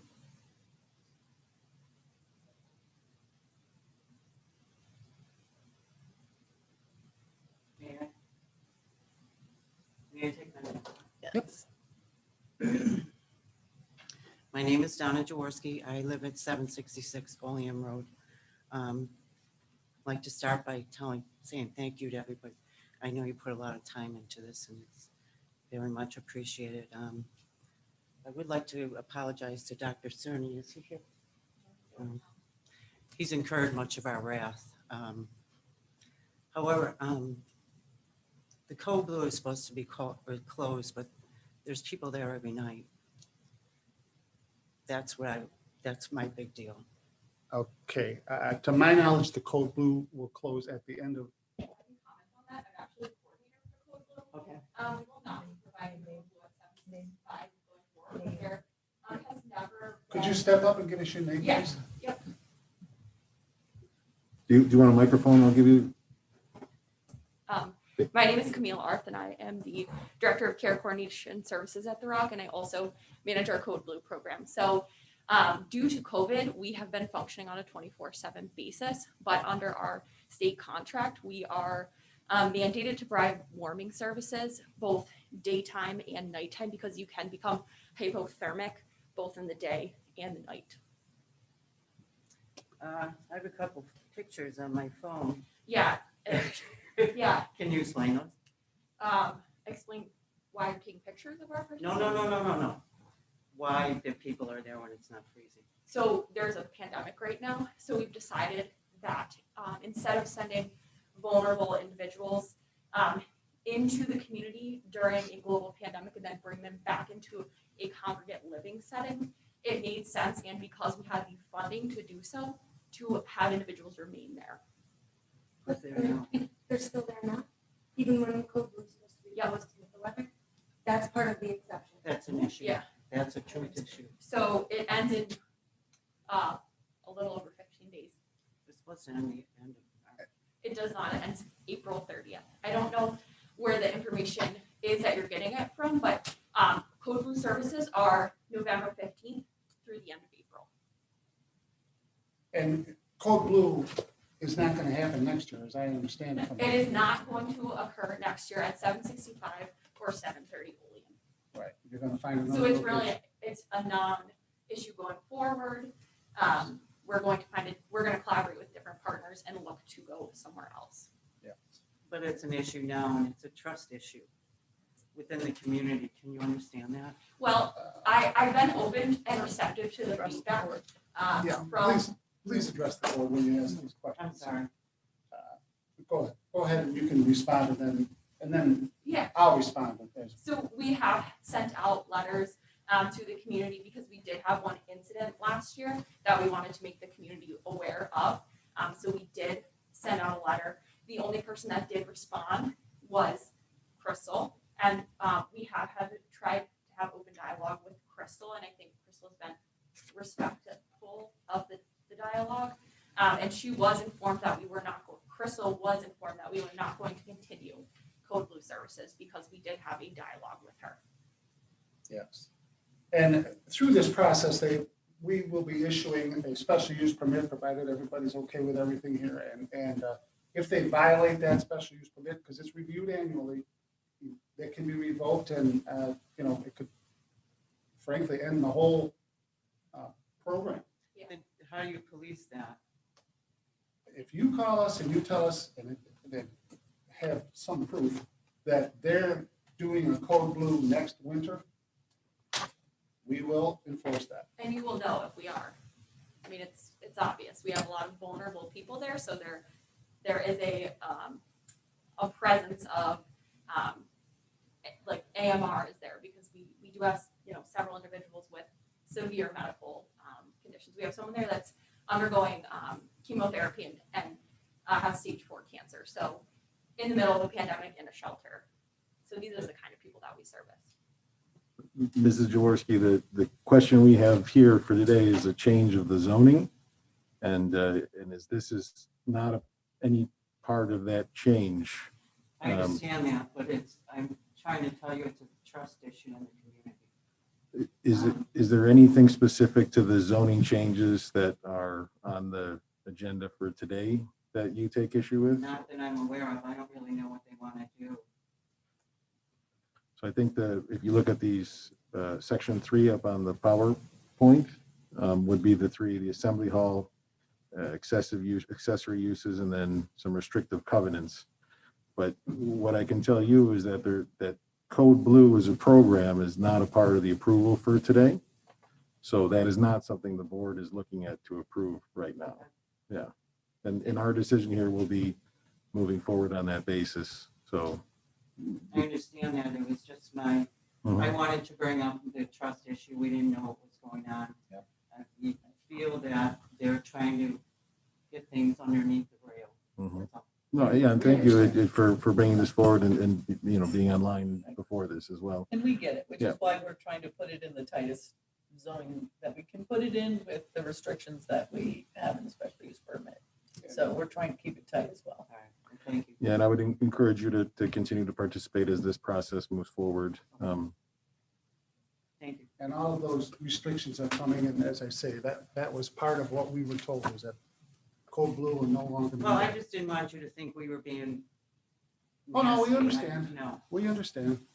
And I don't, there's nothing personal here. Obviously, this is not Many personal. times, all of you who had serious, honest concerns have said that, the rock does a lot of good, and we all realize that. So we understand.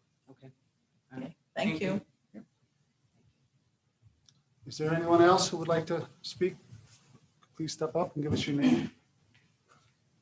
My name is Crystal Dedrick. I live at 750 Olean. I am the southernmost neighbor right next door to the ROC. According to the business plans and the rural residential shift, this structure that's proposed, in my opinion, I mean, whatever it's worth, doesn't really seem like it fits in rural residential or anywhere next to it. I'm rural residential and agricultural. This is a 15,000 square foot building that's going to be visible from my bedroom window. We're talking maybe 60 feet, but with my 3-story house and the elevation of the property next door, once they remove the 2 giant dirt mounds that have been there since they put the trailer next door to my house, once those dirt mounds are moved, then I have a wonderful view of a parking lot and a 15,000 square foot building. So, side note.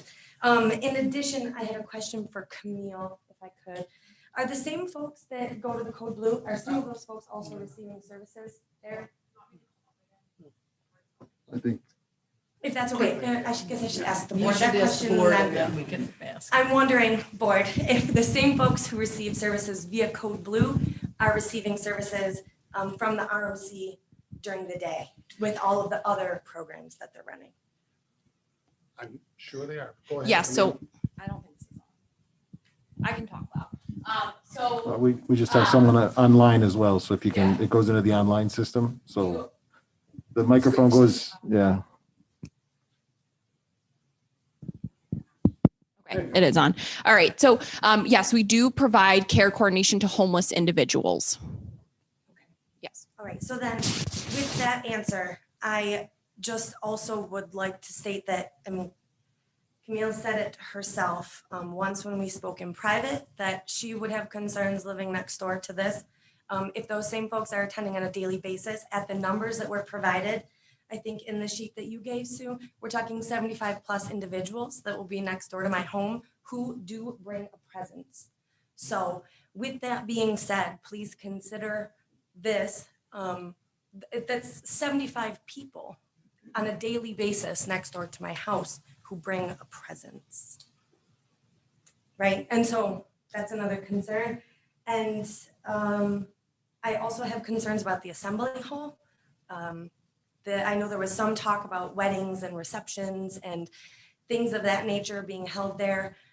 Once again, my properties were residential and agricultural, and I lived there. If I could just mention Yes, sir. that tonight we are just changing the zoning of that piece of property.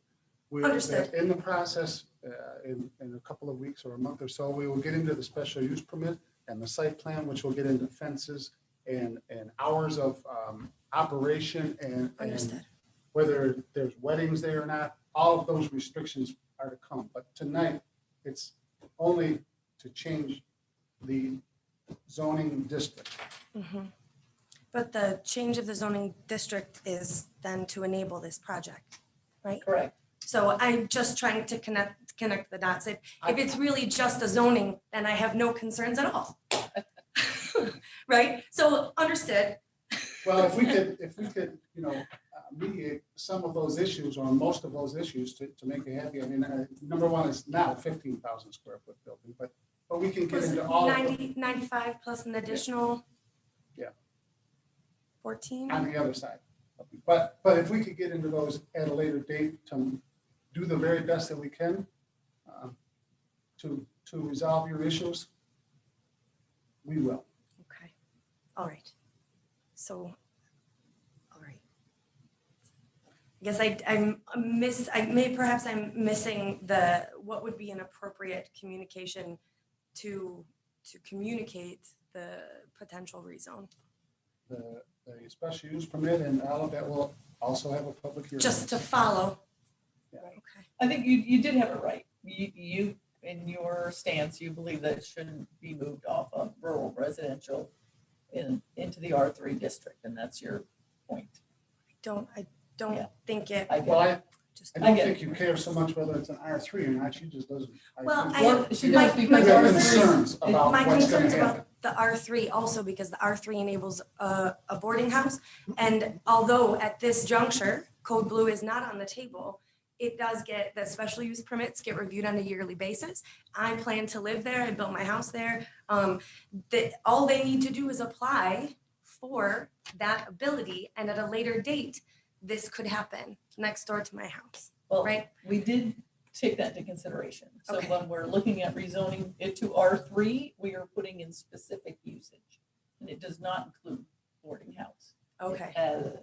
You just read them. On this particular property. On this particular property, it's going to be assembly, not-for-profit, and what was the second use? Up on the, I gotta look it up, but we took that in. We're not allowing every use that normally goes in there. Understood. Yes. All right, forgive me for my That's okay. not That was a good- understanding all of the verbiage in That was a here. good question. All right, thank you. All right, thanks for your time. Yep.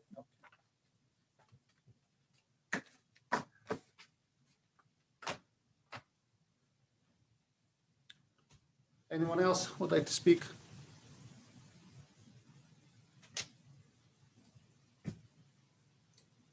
Regarding 730 Olean Road. Seeing no one, we will close that public hearing at 7:34. Chuck, just to make a note here that we're not taking online comments just because there's a lot of activity online. So to those listening I online, didn't think that we were going to do that. we are not, yeah. Just to tell the people online. Yeah. And I will open the public hearing on the local law for the building development moratorium at 7:34. Anybody would like to come speak to the, Questions, do they call in at the end of the meeting then? So Can they raise their concerns if they thought they in the paper, and we have agreed that it was, that all concerns were gonna be sent to Martha via email or phone call or some way or another by 4 o'clock before today's meeting, and we would address those issues at this time. so are we opening up audience? There were none. Audience one. You said? Audience one will also.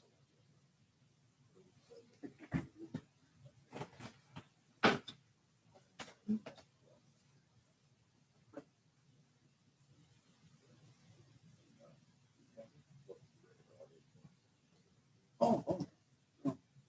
Yeah, they could. Yeah. Yeah, they can do that. Yep.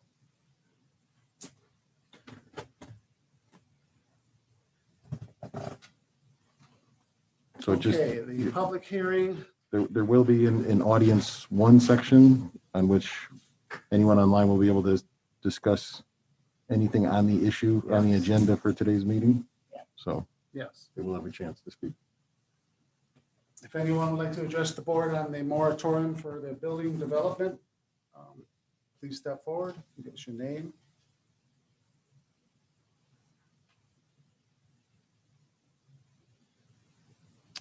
See no one. We will close that public hearing at 7:36.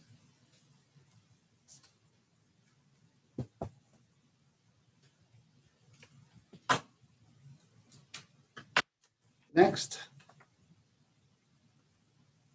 I'd like a motion to approve the minutes of the March 22nd work session and a special meeting on April 5th, special meeting. So moved. Second. Any comments or discussion? All those in favor? Aye. Opposed? Aye. Motion carried. Next is audience one, an opportunity to address the board on any items on this agenda. Anybody would like to do that, please step up to the mic. Give your name. So at this point, if anyone online would like to speak about an item on the agenda, use the raise hand function.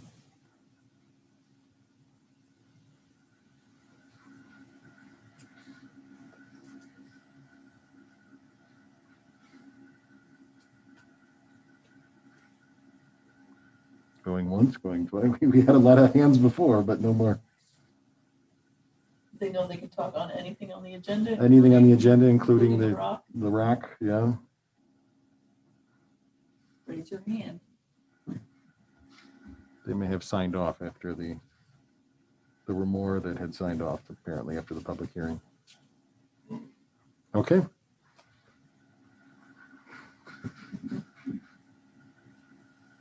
Nothing? They all signed off.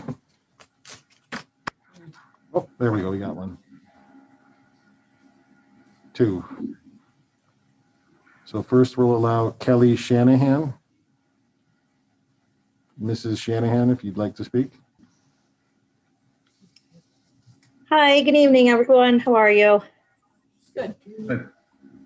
I just wanted to say quickly that I am the care coordinator for the Rural Outreach Center. And I just wanted to quickly clarify, I know there was some concern about maybe a number of people coming from our Code Blue shelter to the Rural Outreach Center. And I'm sure that will be cleared up also down the line.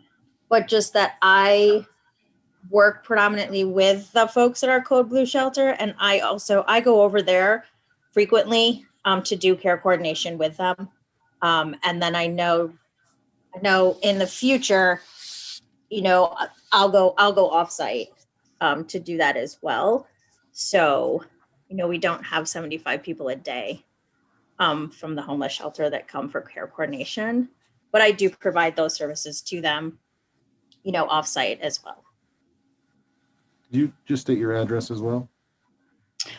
My home address, Right, we need the address. 438 Fillmore Ave, East Aurora. Thank you.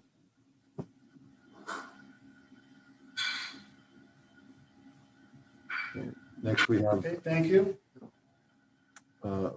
Barbara Leggett. Mrs. Leggett, you're now able to speak. Thank you very much. My name is Barbara Leggett. I live at 83 Pine Street, right in the village. I would like to say I'm a long-term volunteer and supporter of the Rock. And my history goes back many, many years. And I know you are all well aware of the wonderful services they provide, so I'm not going to elaborate on that. But I will say that this is a wonderful service for many members in our community. And poverty can be very hidden in our community, and it is a significant need. And if not here, where else would it go in this community?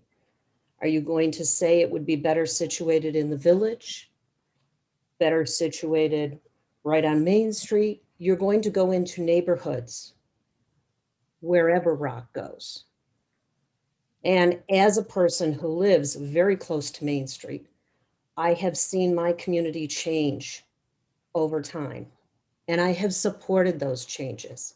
You know, I sat through hearings where people were blasting the ice rink, where I financially support it, although because I've sprained my ankle a million times, I will never go to the ice rink. Why? Because it's good for the community. Why do I not bother and not call the police and not complain every time reunion weekend happens? Because it's good for the community. Does it infringe from time to time? Yes, that's part of being in a community. And if we don't zone Rock here, where else in the town of Aurora does this go? Because it's going to be near neighbors no matter where it goes.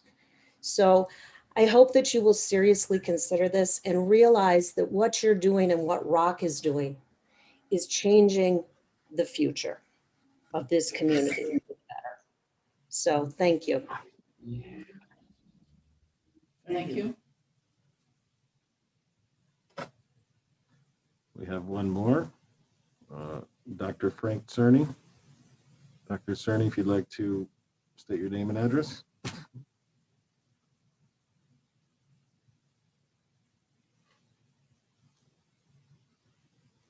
Also to unmute. There you go. Yeah. My name is Frank Cerny. I live at 194 Walnut Street in the village of East Aurora. I'm the executive director of the Rural Outreach Center. I'm not quite sure where to start here, other than where I started at the first public hearing, which is asking the question, who is my neighbor? How do we define our neighbor and how do we treat our neighbors? Even those that don't look like us, don't act like us, and even those who might frighten us once in a while, they are still our neighbors. And I think that's a good starting point, because the question ultimately comes down to the town of Aurora and our surrounding areas. What kind of a place do we want to be? What do we want to be known for? Are we going to be known for our fear? Or are we going to be known for our welcoming of those that we would call our neighbors that are different from us? I understand the fear. I don't agree with it, but I understand the fear. And you know, part of it is this unknown. Would somebody really want to put someone out on the street who is receiving cancer treatment? Now think about that for a moment. I heard a speaker earlier essentially request that we put someone out on the street in a COVID pandemic environment who is undergoing cancer treatment. Is that what the village and town of Aurora want to be known for? I really don't think so. And I'm saddened by the attitude that would suggest that it's okay. It's okay to take people who are down and out, sometimes by their own decisions, but mostly because of the environment they've grown up in, and put them out on the street or find someplace else where they can go. The people that the Rock deals with are good people. They're people who want to improve their lives. And if that's what the town of Aurora wants to be known for, then you need to consider how you're going to proceed with this particular rezoning and the subsequent decisions that are being made. So I see this as in a way, an existential sort of thing. We're talking about the soul of our community. We're talking about the soul of our community. What does the town of Aurora want to be known for? The people who come to the Rock are not threatening. They're not drug abusers, not throwing needles all over the place. These are people who want to improve their lives. And why would a community not want to support that kind of an effort? Thank you. Thank you, Frank.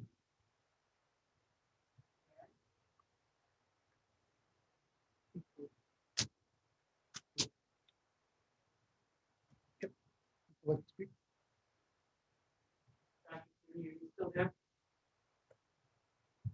He is, but his volume's on. You would please address the board. Nobody was meaning to throw somebody off. And there was an overdose and rapist times, and it's not that simple. Yeah. We're not trying to be bad neighbors. No. We know. Okay. We know. Yeah, we know that. Yeah.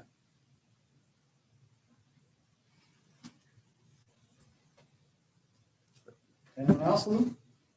No, I'm on your. Okay. Next on the agenda is the unfinished business.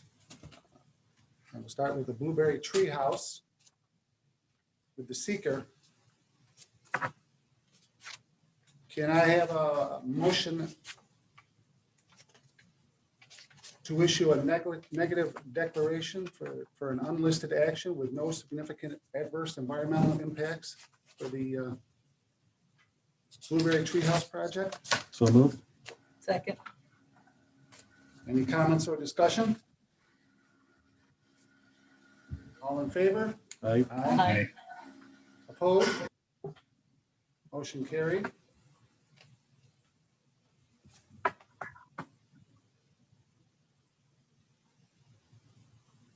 Next, we have a resolution approving the ODA variances, which I'll read the now therefore be it resolved. Now therefore be it resolved, the town board of the town of Aurora does hereby grant a 33.91 plus or minus feet frontage width variance and a 9-foot plus or minus driveway width variance to allow for the expanded outdoor event center use of the property at 1897 Davis Road in the town of Aurora. And be it further resolved that this resolution shall be incorporated by reference into the application and approval of the open development permit. Can I have a motion to adopt that resolution? I'll make that motion. I'll second. Okay. Comments or discussion? Just a comment that the planning board, I believe, recommended to approve these and the other unanimously, I think, so. Yeah, and I was going to just mention, well, we'll get into that. We get to that, okay. Thank you, Luke. All in favor? Aye. Aye. Opposed? Motion carried.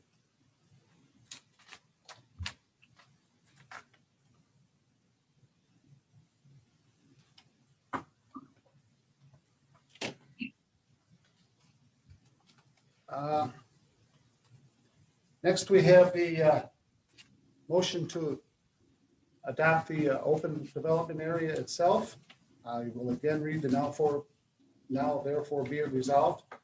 Now therefore be it resolved that the town board of the town of Aurora acknowledges the compliance with all other standards, requirements, and conditions, including those specified by the town board as noted above, is in the public interest and will substantially secure the objectives of the modified standard. And be it further resolved that approved of this open development area with frontage width and driveway width variances as granted by the town board of the town of Aurora, any future development is subject to the standards and requirements of Chapter 99 of the Code in the town of Aurora without modification, variance, or waiver. And be it further resolved that said open development area to expand the outdoor event center use at 1897 Davis Road with frontage width and driveway width variances is approved. Can I have a motion to approve? So moved. To adopt the motion for the resolution? Thank you, Sue. Second? Second. Any comments or discussion? All in favor? Aye. Aye. Opposed? Motion carried.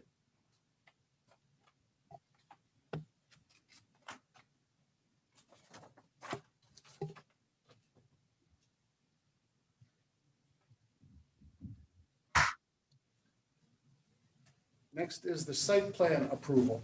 And I would just like to mention with this, to make a condition that as suggested by the planning board, that a silt fence or sock or hay bales are temporarily used during construction of the parking lot to control water, stormwater runoff. Already done. Love it. Okay. And that may be in the special use permit, actually. Yeah, site plan. Site plan. Site plan. Was there a fence on your site plan? It's too small for me to see it up here. Fence between us and On the south side, you know, that one that goes like this and like that to the band, to the shell. The south lot line here. Remember we were just talking about, you said you're putting a. No, there wasn't. There is on the other side. Between 1887 and Right. 1895, but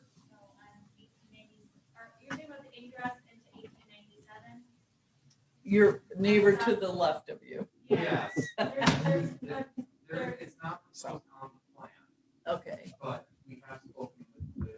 We will hold a separate. I just wanted to make that a contingency of approval, so I just wanted to make sure it was in there.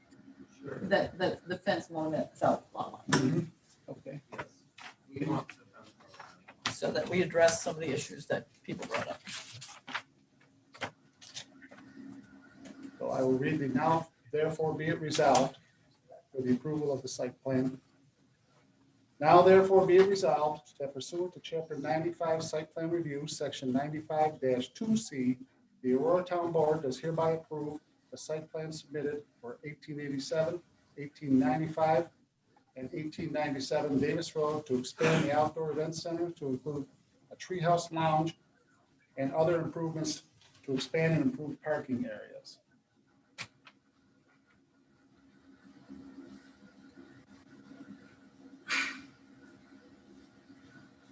Can I have a motion to approve, to adopt the site plan resolution as read? Make that motion. Have a second? Luke? Did you want to make that? Can we add the fence Do we along do that south in the lot site line? plan? I think it has to be done here. This is a site plan. This is the site plan. In the site plan? Yeah. So with the addition of the fence on the south lot line from the 10 feet out to the band To shell, just past the jog. the jog. Yeah.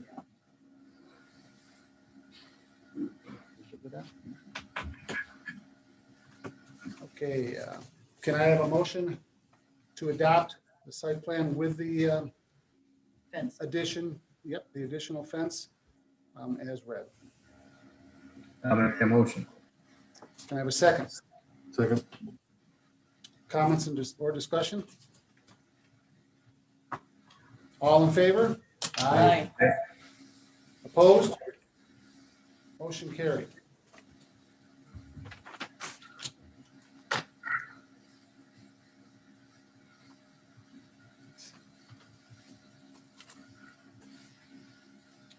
And lastly,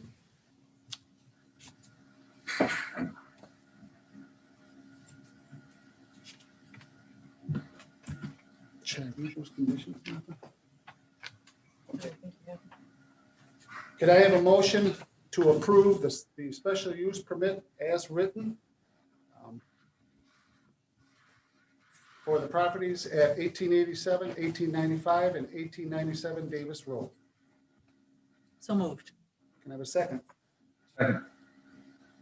Comments or discussion? All in favor? Aye. Opposed? Motion carried. Best of luck. Thank you. No, it's been a long road and we all appreciate There's a little your daylight. I'm diligence. sure you can get something done yet tonight. I already told him your turn. You can use us as an excuse if grandma or someone is over watching the children. We'll delay the video, give you another hour out, maybe. Next is the rezoning and the amended local law for the property at 730 Olean Road.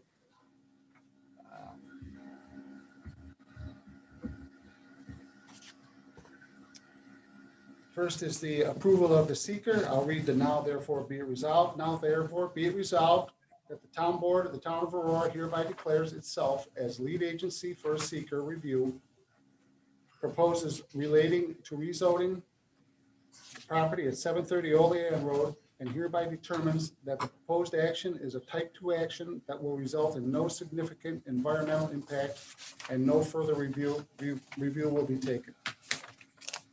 Can I have a motion to adopt that resolution as read? So moved. Second? Second. Comments or discussion? All in favor? Aye. Opposed? Motion carried. Next, could I have a motion to approve local law number 1-2021? I'll make that motion. Can I have a second? Second. Comments or discussion? I have a couple questions. My copy still had the recreation thing in it. Yeah. That's out. That's out. Yeah, the That is out. campsites are in the public. For item 1 where it says assembly hall or auditorium to include offices, a chapel, multi-purpose room, is it necessary to put like not-for-profit in there? I don't want to open that R3 up for, for-profit assembly. You can ahead. So if we can, I'd just like to tighten it up and just say nonprofit. So it doesn't, Absolutely. turn into a wedding thing or something, So- once you're gone or if you're not there anymore. And then I just wanted to read the two of you, what's in this rezone, what's allowed there in the R3, which is going to read a not-for-profit assembly hall or auditorium with the intended building to include offices, a chapel, and a multi-purpose room. 2 customary accessory uses, and there's going to be a declaration of restrictive covenants that will state the restrictions of use. But like Chuck was saying, the next step is going to be the special use permit and the site plan, and that's where you'll also want to be involved. You want to, protect your sight lines and that's where you ask for trees and whatever else you think you'd like at that time. So that process will be forthcoming. But the rezone today will only allow for those uses, which will protect, if something else comes later. Just want to make that clear. Yep. To the And the neighbors. special use permit. It's cover going a to lot be of this too. detailed, yes. So do you want to reread those restrictions on use, Sue, or? Sure. Yeah. Rezoning of the real property to R3 is only, if we can put only in there, is only for the following uses subject to the adoption of a special use permit. 1, not-for-profit assembly hall or auditorium with the intended building to include offices, a chapel, and a multi-purpose room. 2, customary accessory uses, and 3, a declaration of restrictive covenants citing that the restrictions on use shall be recorded at the Erie County Clerk's Office and shall expressly state that the restrictions contained therein cannot be amended or rescinded without the permission of the town board of the town of Aurora. So it's pretty tight. Yep. Nonprofit assembly hall or auditorium with the intended building to include office, chapel, and a multi-purpose room.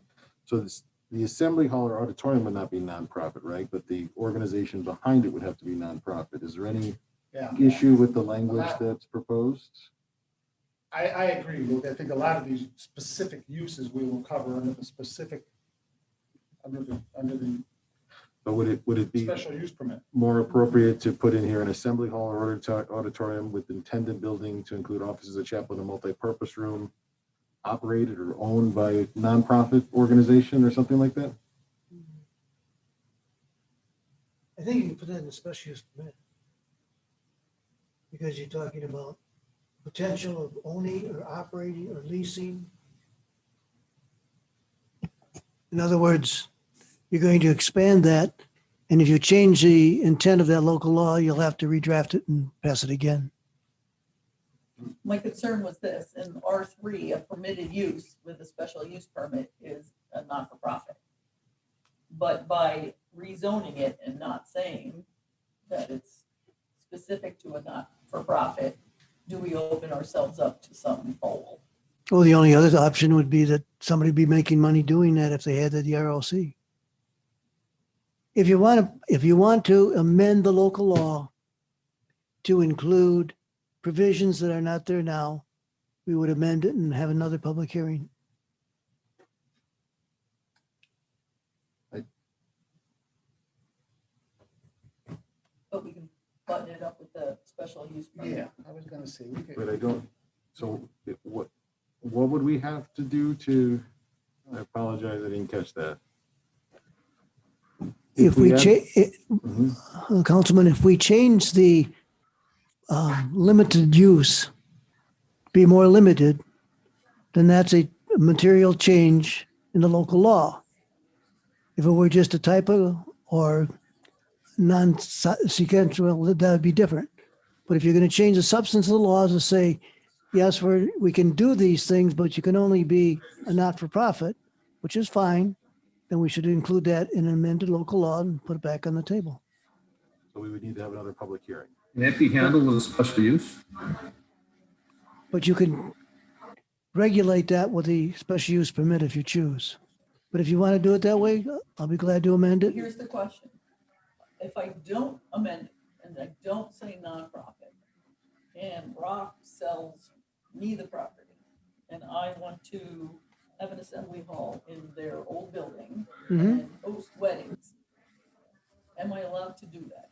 Because the special use permit would dictate whether you're going to have weddings or not. Remember, we talked about the fact that you can have after private. Permit would still catch me. Yeah. I'll be glad to do it. But I'm fine with a special use permit, and when this changes property, changes owner, let's just say. You can't. Tell me how that works, Ron. The Rock sells it, the Rock is a non-for-profit, but they sell it to Sue, and she's a for-profit. A special use is directed to a particular entity that applies for it. If the board were to approve a special use permit for ROC, then that stands to only ROC.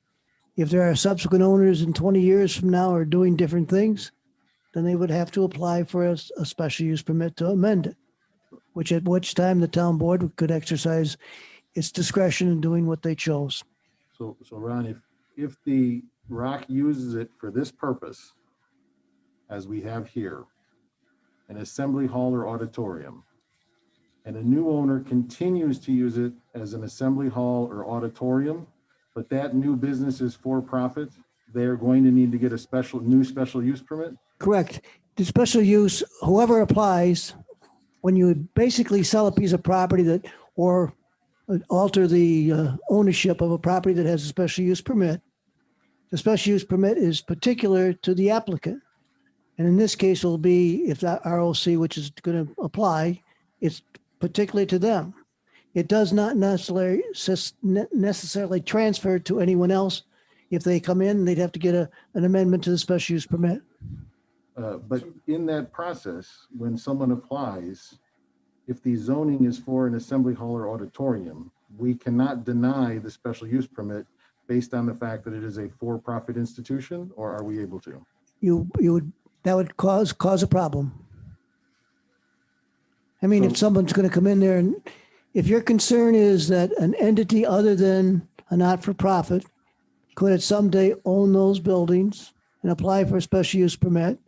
The town board would have the ability to use its discretion, but remember, it can't be arbitrary and capricious. Correct. And without the words not-for-profit in here, it would probably be closer to arbitrary and capricious if we denied. Agreed.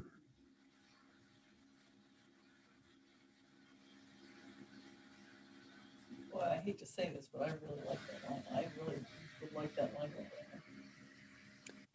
Not a problem. I don't know where you are. Where are you, Jim? Jim's still there. He's moved to the top. Your thoughts, Jim? Yeah, I can barely hear Sue. I'm sorry. Sue? Yeah, I'm saying that, I'm trying to, I would feel more comfortable with the word nonprofit in the zoning code change. Because it would be, as Ron said, capricious if a for-profit entity came in next and wanted to use the property for an assembly hall, for profit. We wouldn't have any standing to deny it. It would be capricious. What would keep a future board from changing the zoning?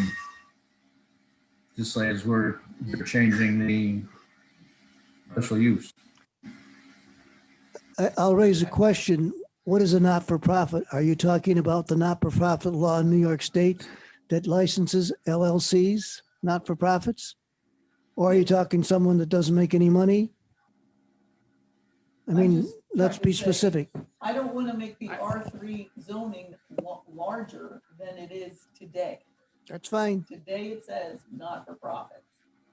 We can add. I'd like to just mention one thing though. To me, this says assembly hall or auditorium. Neither of those is a specific use. We have an assembly hall. What are we using it for? Well, that we cover under the special use permit of what it is. And auditorium, that's a building. That's a room. This isn't, I think even saying non-for-profit in here isn't necessarily going to cover that because it's just a room. It's not the use. I get it, but when R3 today, you can have a not-for-profit in it and have an assembly hall or a church, etc.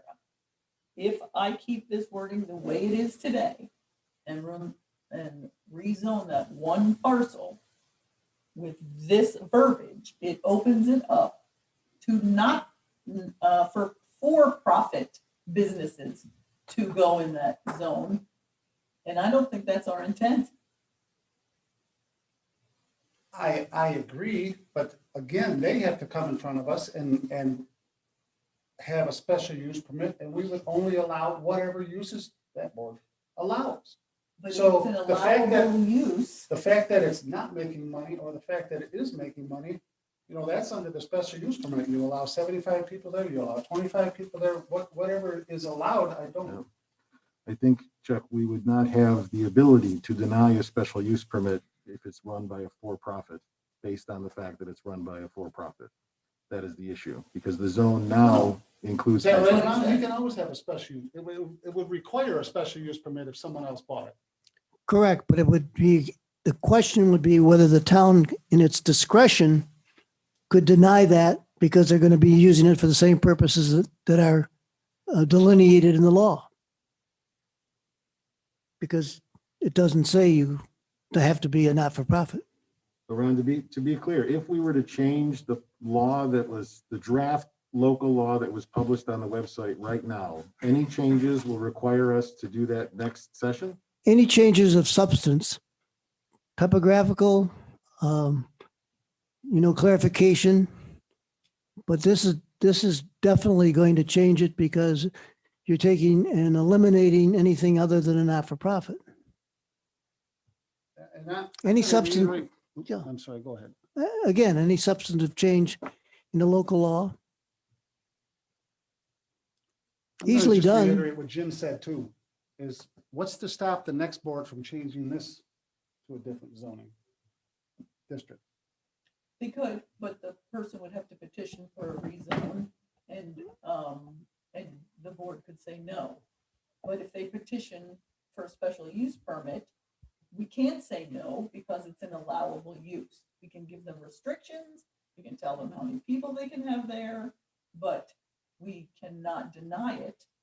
And I don't think, what we were trying to avoid, we were trying to keep it as close to the R3 usage because nonprofits are allowed in R3 and for-profits are not. I don't have a problem if you want to, but I got to say that I don't really see what, under a special use permit, what the next person that comes in there, even if it was for profit, if the town board approved the special use permit to do whatever they're going to do there, that's what they can do. The Ron, town board, I got a will- question for the you, town Ron. board does not have a decision to be able to deny it, Chuck. Now, the other thing is that, I was for probably a more expansive B zone based on what I understood as the comprehensive plan. So when I think about it, I don't know if I really necessarily have a problem expanding this, but we do need to be very clear that, as Sue, you are saying, we are expanding the R3 zone with this in this particular case. And I don't know, just thinking about it now, I don't know. I haven't thought about that. That was not the intention when we came here. Ron, let me ask you a question. Today, the R3 has the regular R1, R2 uses. And then it also says by special use permit, not for profit. Even if I'm saying assembly hall and auditorium here without the word not for profit on the rezone, am I opening that R3 to not for profits, or does it have to fit in what is already R3? Do you understand my question, Liz? Maybe, I don't know if I'm explaining it right. Maybe. Excellent point, Stu, right? What we're talking about when we rezone it to an R3, which we're doing by the local law, we are limiting the uses. And so anything that's an R1 or R2 or anything else other than what is put in the local law, that's a limitation, just like we have it. But I can't have a law that says, I'm putting you in R3 and I'm opening it up to more things. No, Okay, well then it's okay without that verbiage. Because I can't open it up to for-profit. well, if you don't specifically include that it does only include not-for-profit, that's the difference between someone But else, R3 already says only non-for-profit. then that's fine. Then this is fine. Then that's fine. Thank you. It's a long way to get there. Thank you. Did you follow that conversation? I did not follow that. So Okay, in so our- R3 already has, you can do R2, R1, and with a special use permit, not-for-profits can be in an R3. So I can't expand it even with this. I'm going to do it to an R3, but I can't make this include something bigger than what R3 already is. I can't say you can also have a for-profit business in there because R3 doesn't allow you to do that. So then we're not able to pass this local law then. No, we are, because R3 is already restricting me to a not-for-profit. This is just within that not-for-profit, you can do even less. You can only do these things. So we are saying in a local law, you are allowed to have an assembly hall or auditorium. Yep. Because you have to be a not-for-profit to be in R3. That's the only way you can have an assembly hall and an auditorium. This in local law, R3. we're absolutely Is it- positive does not change that. We're not saying this is an additional use for this R3 zone. No. We're Because we are it's the saying restriction. rezoning of the real property to R3 is for the following uses, subject to the adoption of a special use permit, assembly hall or auditorium. And we are somehow being able to refer back and say that's only for nonprofit. A nonprofit in an R3 can have a building of any size, and that building is an assembly hall. We're and not, auditorium. if we were changing R3, I'm sorry, we're talking out loud while we're thinking here. Right? I have it in front of me. The R3 already, we're not changing the zoning of R3. R3 is what it is. That's a zone. We're changing this property to be an R3. And within R3, of all the things you're allowed to do, you're only allowed to do these two things. That's what this says. That's correct. And our local law does not supersede that. It's more specific to this property. It is passed after the law. The wording in there comes right out of the code under R3. The buildings, that's a specific section of the R3 that I took and placed in the local law.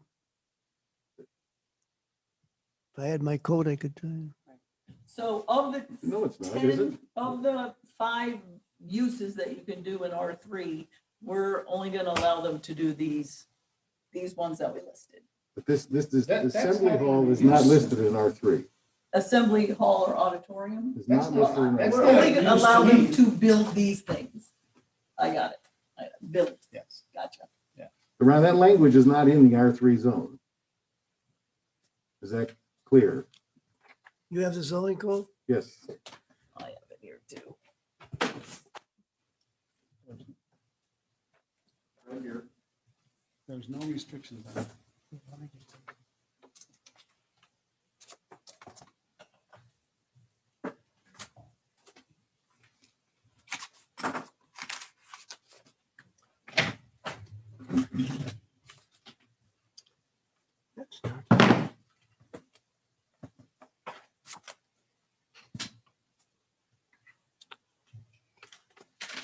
I'm looking for my code.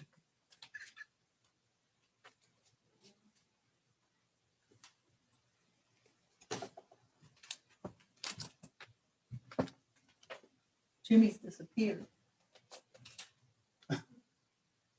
He went for his code. Oh, he went to get his code book.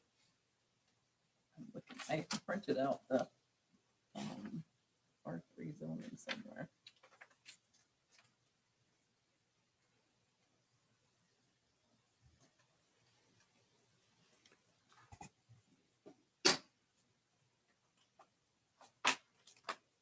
What we're doing is, by the local law, establishing the limited use of the property. And under the code that you've given me, it references not-for-profit. I would accept that as the understanding of the proposed uses. If you choose to want to put in the whole description again, I can do that, but that would be another local law. And it could be as quick as you'd have it, a public hearing at the next meeting in 2 weeks. But you're comfortable saying that this does not supersede the section in there about nonprofit. We're not opening this up to for-profit assembly halls and auditorium. That it doesn't supersede what? This does not supersede the language in the draft law where we Right. say the uses here are for auditoriums Right? or assembly halls. Does not supersede the language in the R3 of the town code. No, it speaks for itself. The local law that we prepared, the use that's in there is the intended use because it was lifted out of the R3 that it could be done that way. But I didn't put all the verbiage in, and if you want to put it in, we can put it in. So you said it speaks for itself. What do you mean it speaks for itself? It means that it is separate from the, What we tried to do, and I understand this, is to select the uses that are permitted in an R3 and limit them to what the board would choose, which is essentially the meeting hall and the chapel and whatever.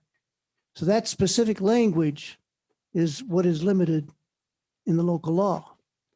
It doesn't say not for profit. I think I'm good because that makes sense to me. that does, I'm fine looking past this, but that does not make sense to me.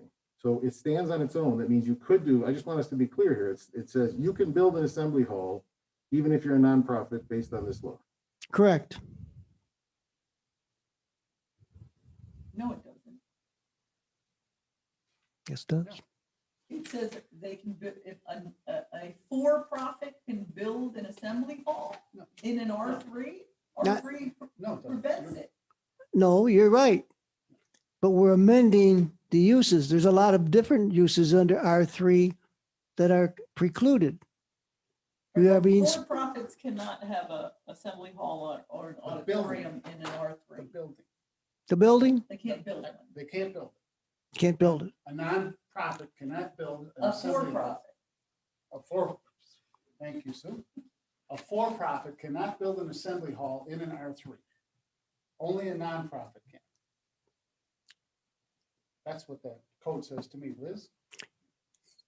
You have to remember that there are many uses in an R3. We are selective in determining what uses we want. And so the local law specifically recites those that you choose to put in an R3. Now, we can reference back the fact that it's a not-for-profit because that's what exists today in the R3, but it's not included in the local law.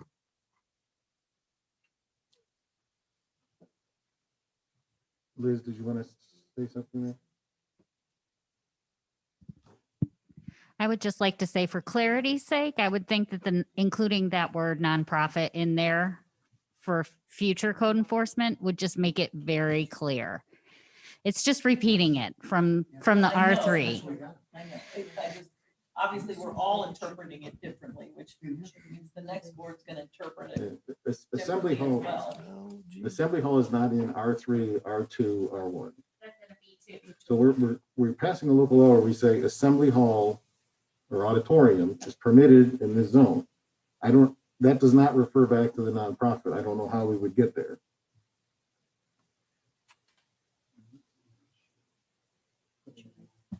Jim, what are you thinking?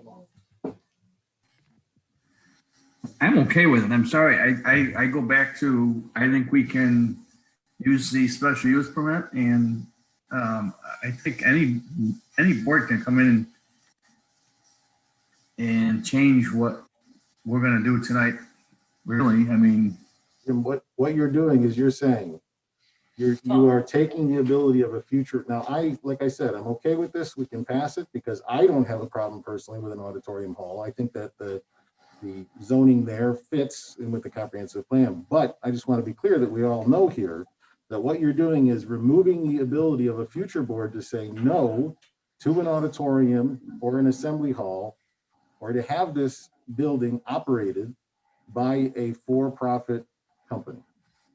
Because the board, if they were to deny the special use permit, would be being arbitrary and capricious in making that decision. What would keep them from going and having a local law change? So you could pass now and let the rock keep going, and then pass a new local law and then say, oh, nope, we only restrict it to nonprofit. If you want to do that, we could do that. I'm just saying, we can go round and round with this. I kind of like it the way it is. My opinion. Maybe, can I clarify one? Yes, Martha, that's what. Right, Ron. Chuck, what do you think? I think in the end of it, as Martha just said, if we change it tonight, get the wording that we want, it can be published tomorrow in the next meeting, which is only 2 weeks. We can pass this and, I mean, we've gone this far with it. Well,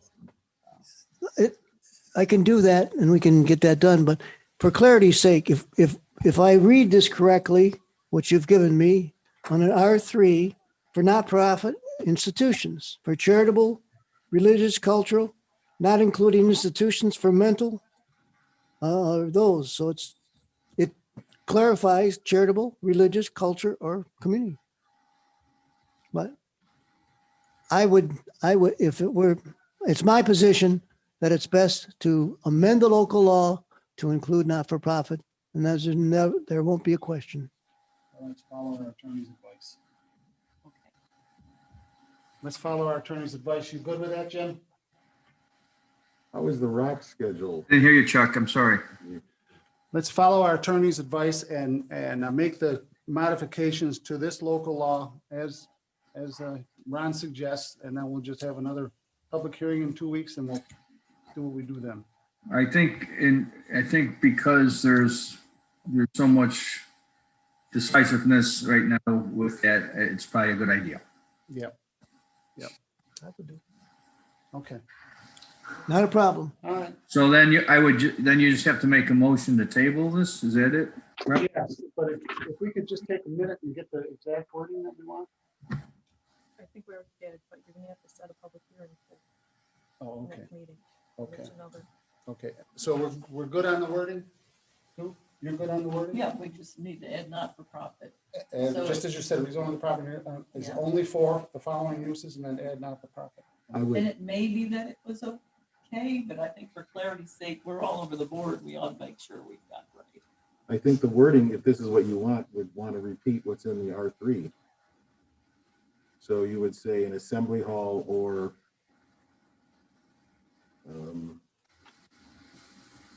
The way you said it before was at the end of it, operated or owned by a not-for-profit organization.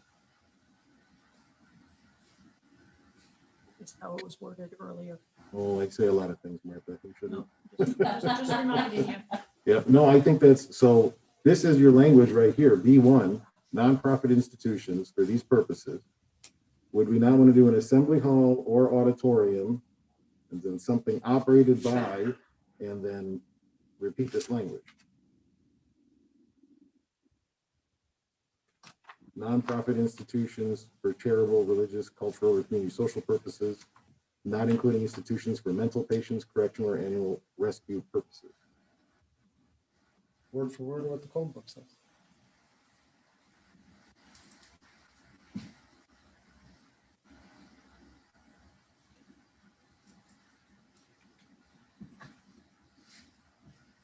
Are you good with that, Ron? Or I'm good with it. do you know what he said, Martha? You can be around tomorrow morning. Okay, Chuck, so, Chuck, yes, won't we have to set another public hearing tonight? Yes, we do. Set a date for another public hearing? yes, yes. So we're gonna table this and set a public hearing for,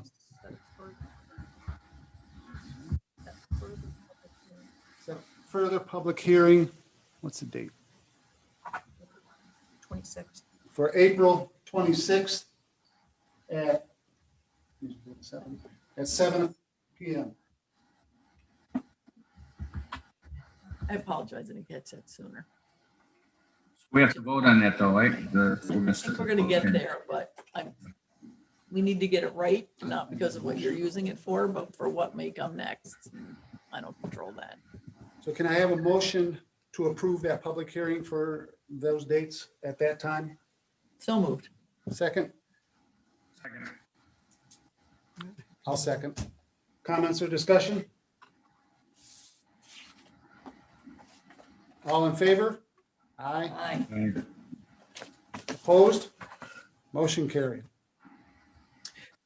Tim, do you guys have site plans and everything ready to go to the planning board? Because you could probably run those simultaneously, so you're not losing time. You know what I mean? So, because they meet first Wednesday of the month, right? Can we get them? If you're that close, are you that close to submitting it to them? Ray Murphy was going to be on the call.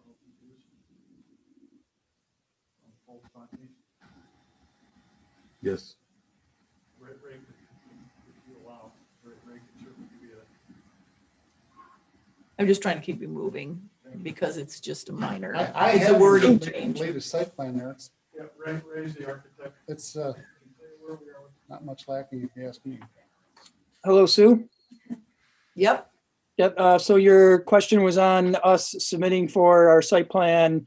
I know we can do that concurrent with the special use permit application. Our design consultants, CNS engineers, we were targeting submitting by April 23rd so that we could be on the agenda, again, pending the outcome of tonight's meeting. So I don't know if that slides our ability to submit with the hearing now being on the 26th.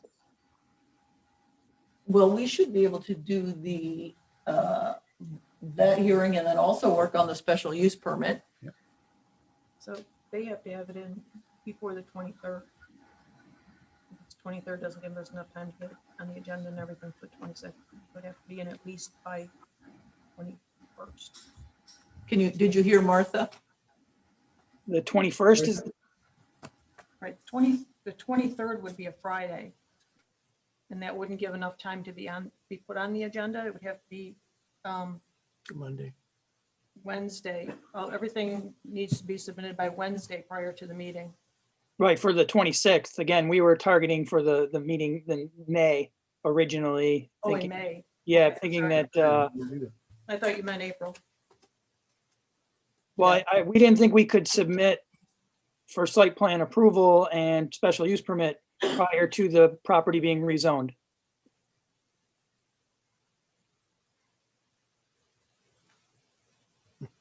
Okay. All right. So we're good with that. Luke? Wait, what did we just decide there? That the site plan review isn't going to be until May. But we have the local law, public hearing, next meeting, 27th or whatever that is. And we'll finish up what we started tonight, all right? Okay. We are not altering the schedule. I don't think that's what he was saying. Ray, You still on? He said that. are you Yes, still there? yes. So you're not planning on doing the site plan thing until the May meeting? That was our track, given that we were thinking that if in best case scenario, the rezoning happened tonight, Yeah. and then again, knowing that we could submit by the end of April or, the 23rd to give the week and a half prior to the May meetings. Okay, well, that should probably still work. Yeah, Okay, then we're still on you'll be schedule. submitting it, but we won't be here till the 26th to rezone it, but their meeting is after ours and they'll already have it to look at, right? Is that what we're saying? Yeah, okay, you're good. Okay. Thank you. Okay. Next on the agenda is the local law on the moratorium for the B1, B2, and I districts. First, we have the seeker. I'll read the now therefore be it resolved. Now therefore be it resolved that the town board of the town of Aurora hereby declares itself as lead agency for the seeker review purposes related to a moratorium on certain development in business B1 and B2 and industrial, the I zones, in the town of Aurora, and hereby determines that the proposed action is a type 2 action that will result in no significant environmental impact and no further review will be undertaken. Can I have a motion to adopt the seeker resolution as read? So moved. Second, Second. comments or discussion? All in favor? Aye. Aye. Opposed? Motion carried.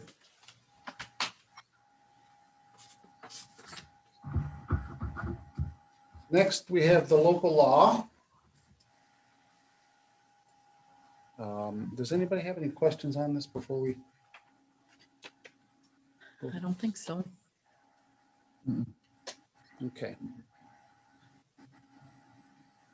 Then can I have a motion to adopt local law number 2-2021 as written? I make that motion. Can I have a second? Second. Any comments or discussion? It's a roll call. Roll It is a call. roll call. Councilman Wachensky, Aye. Councilwoman Freeze, Aye. Councilman Snyder, Aye. Supervisor Bach, Aye. Motion carried. There.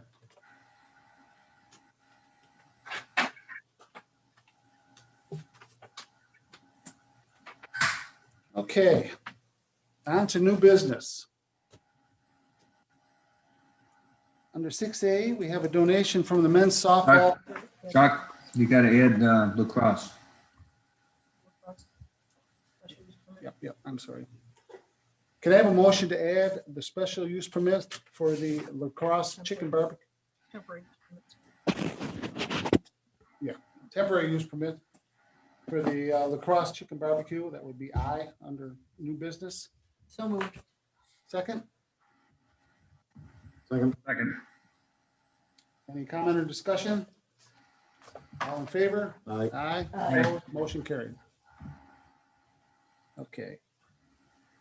Now, we'll have the donation from the men's softball. I don't know, is Rick here? Rick Wells here? Okay. The men's softball club donating $1,000 to go towards diamond dirt and so on and so forth. Is Dave I gone? think he left. He left. Okay. Well, they've donated $1,000 to the town to go, as I say, to go towards diamond dirt at Nicely Park for the baseball field. Another thing that came out of the West Falls committee, we had some neighbors and softball representatives, and it's good they have the chance to discuss this. And here we go. Okay. So can I have a motion to accept that $1,000 donation from the men's softball team? I'll second. I think we'll- Oh, Luke, okay. Any comments or discussion? Just that Dave and I have talked a lot of different discussions with the league and we're trying to work something out to help them out this year the best we can. And we said a good start is by them, raising some funds like our other baseball leagues and soccer leagues do, so that we can also assist them a little bit with the diamond dirt and getting those ball fields in shape again. So we're on the right track. Thank you, Jim. All in favor? Aye. Opposed? Motion carried. Next on the agenda is a civil service title change for Jen Calkins. Can I have a motion to approve the civil service title change for Jennifer Calkins from clerk part-time to clerk part-time seasonal effective April 19th, 2021 Motion. through September 6th, 2021. This allows her to work 39 and a half hours according to accommodate the building department's busy season. Can I have that motion? So moved. Second, Second. any comments or discussion? All in favor? Aye. Aye. Opposed? Motion carried.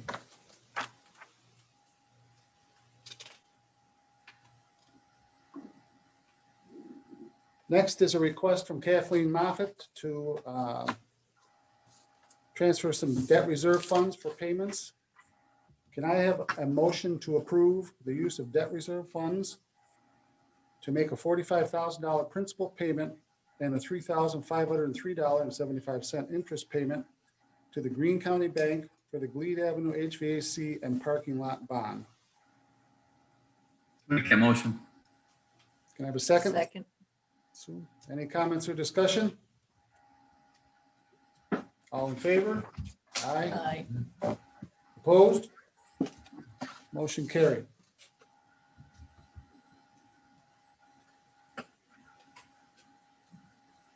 Next, we have a request from Dave Gunner to hire Jason Baranich as highway laborer. Can I have a motion to approve promoting Jason Baranich to highway laborer beginning on May 1st, 2021? His hourly rate will be $18.48 as per the union contract. So moved. Second, Second. comments or discussion?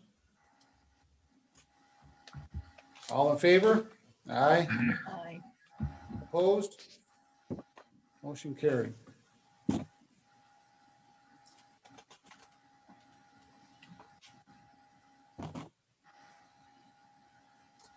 Next, we have the TE9.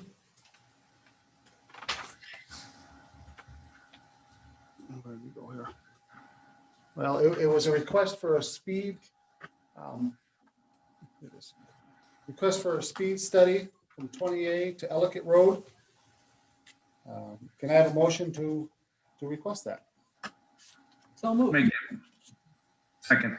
Second by Jim. Discussion or comments? All in favor? Aye. Aye. Opposed? Motion carried.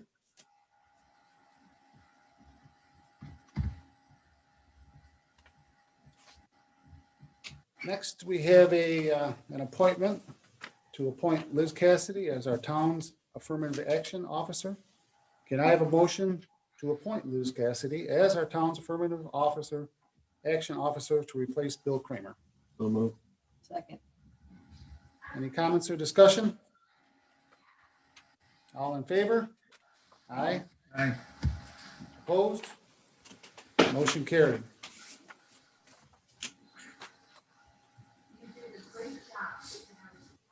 Next, we have 3 referrals to the planning board.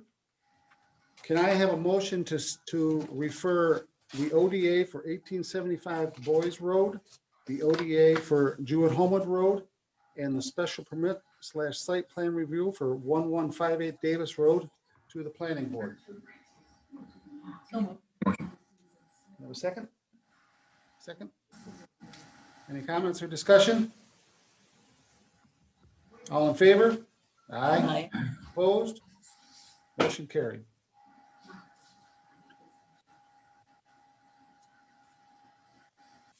Next, we have an application for the temporary use permit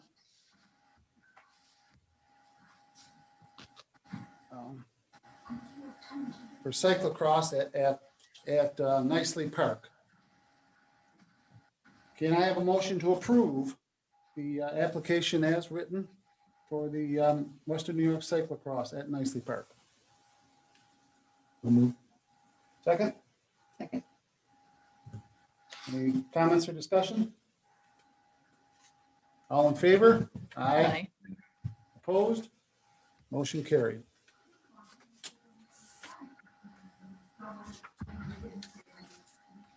Next, we have a temporary use permit for Lacrosse.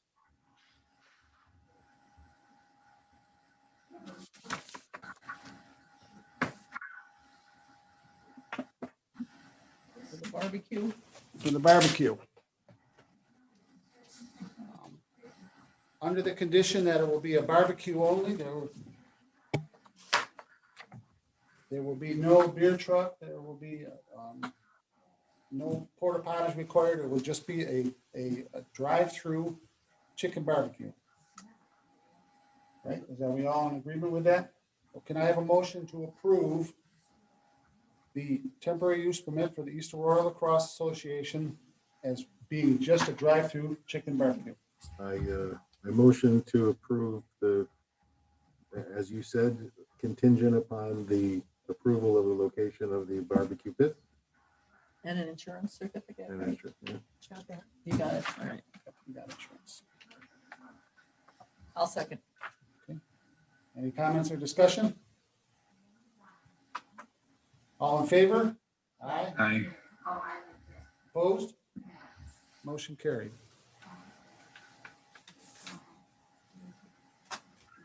Okay, next under communication and reports, I have the March 2021 report from the Senior Center, the Recreation Director, the Town Clerk Tax Report, our Water Clerk, and the Supervisor's Report.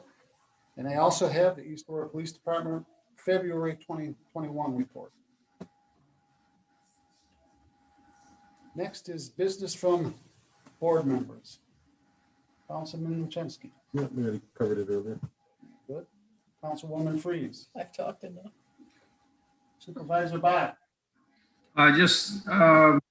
We are in discussions and planning for the ribbon cutting for our new building, our new municipal building.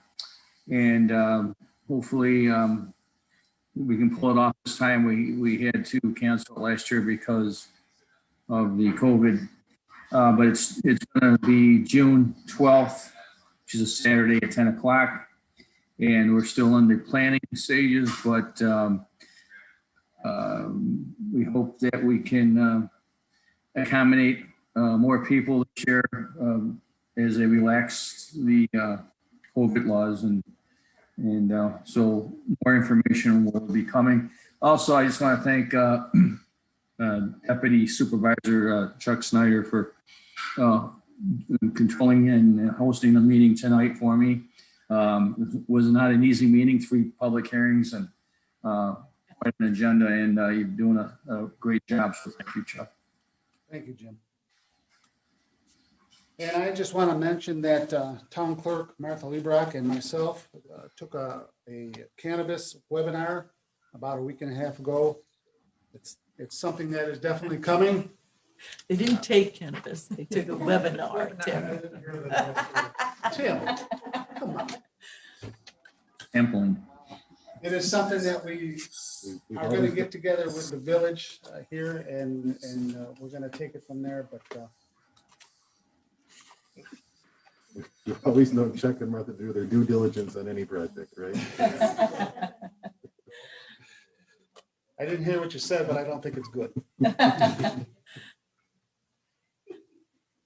Next, we have audience 2. It's an opportunity for anybody to address the board on any issue. Would anybody like to come up and talk to us? Okay. Seeing no one, we'll go on to staff reports. Dave is gone. Liz? Nothing tonight. Nothing tonight. Is Kevin here? Kevin? Welcome. Joe? Nothing from engineering. Chief? Nothing. Chris? Is Chris on the?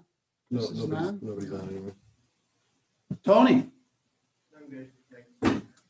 Wow, we should write this one down. Okay, could I have a motion to approve the abstract? So moved. Second? I'll second.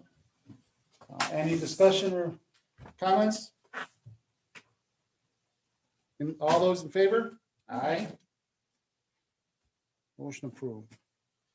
We will be going into executive session.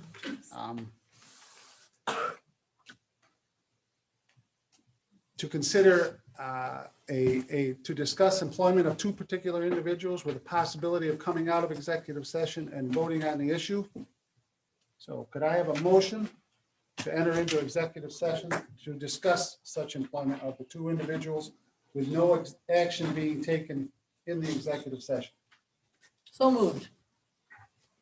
Second. Any discussion? All those in favor? Aye. Opposed? Motion I carried. didn't see that. Thank you for your patience over there. I think though that you stay on the same time frame, so we're just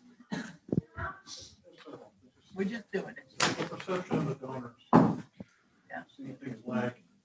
Right. Concern that they think we can't get it done. Yeah. We've got some major. People waiting. Right.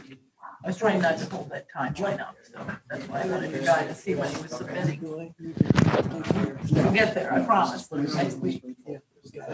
Yep.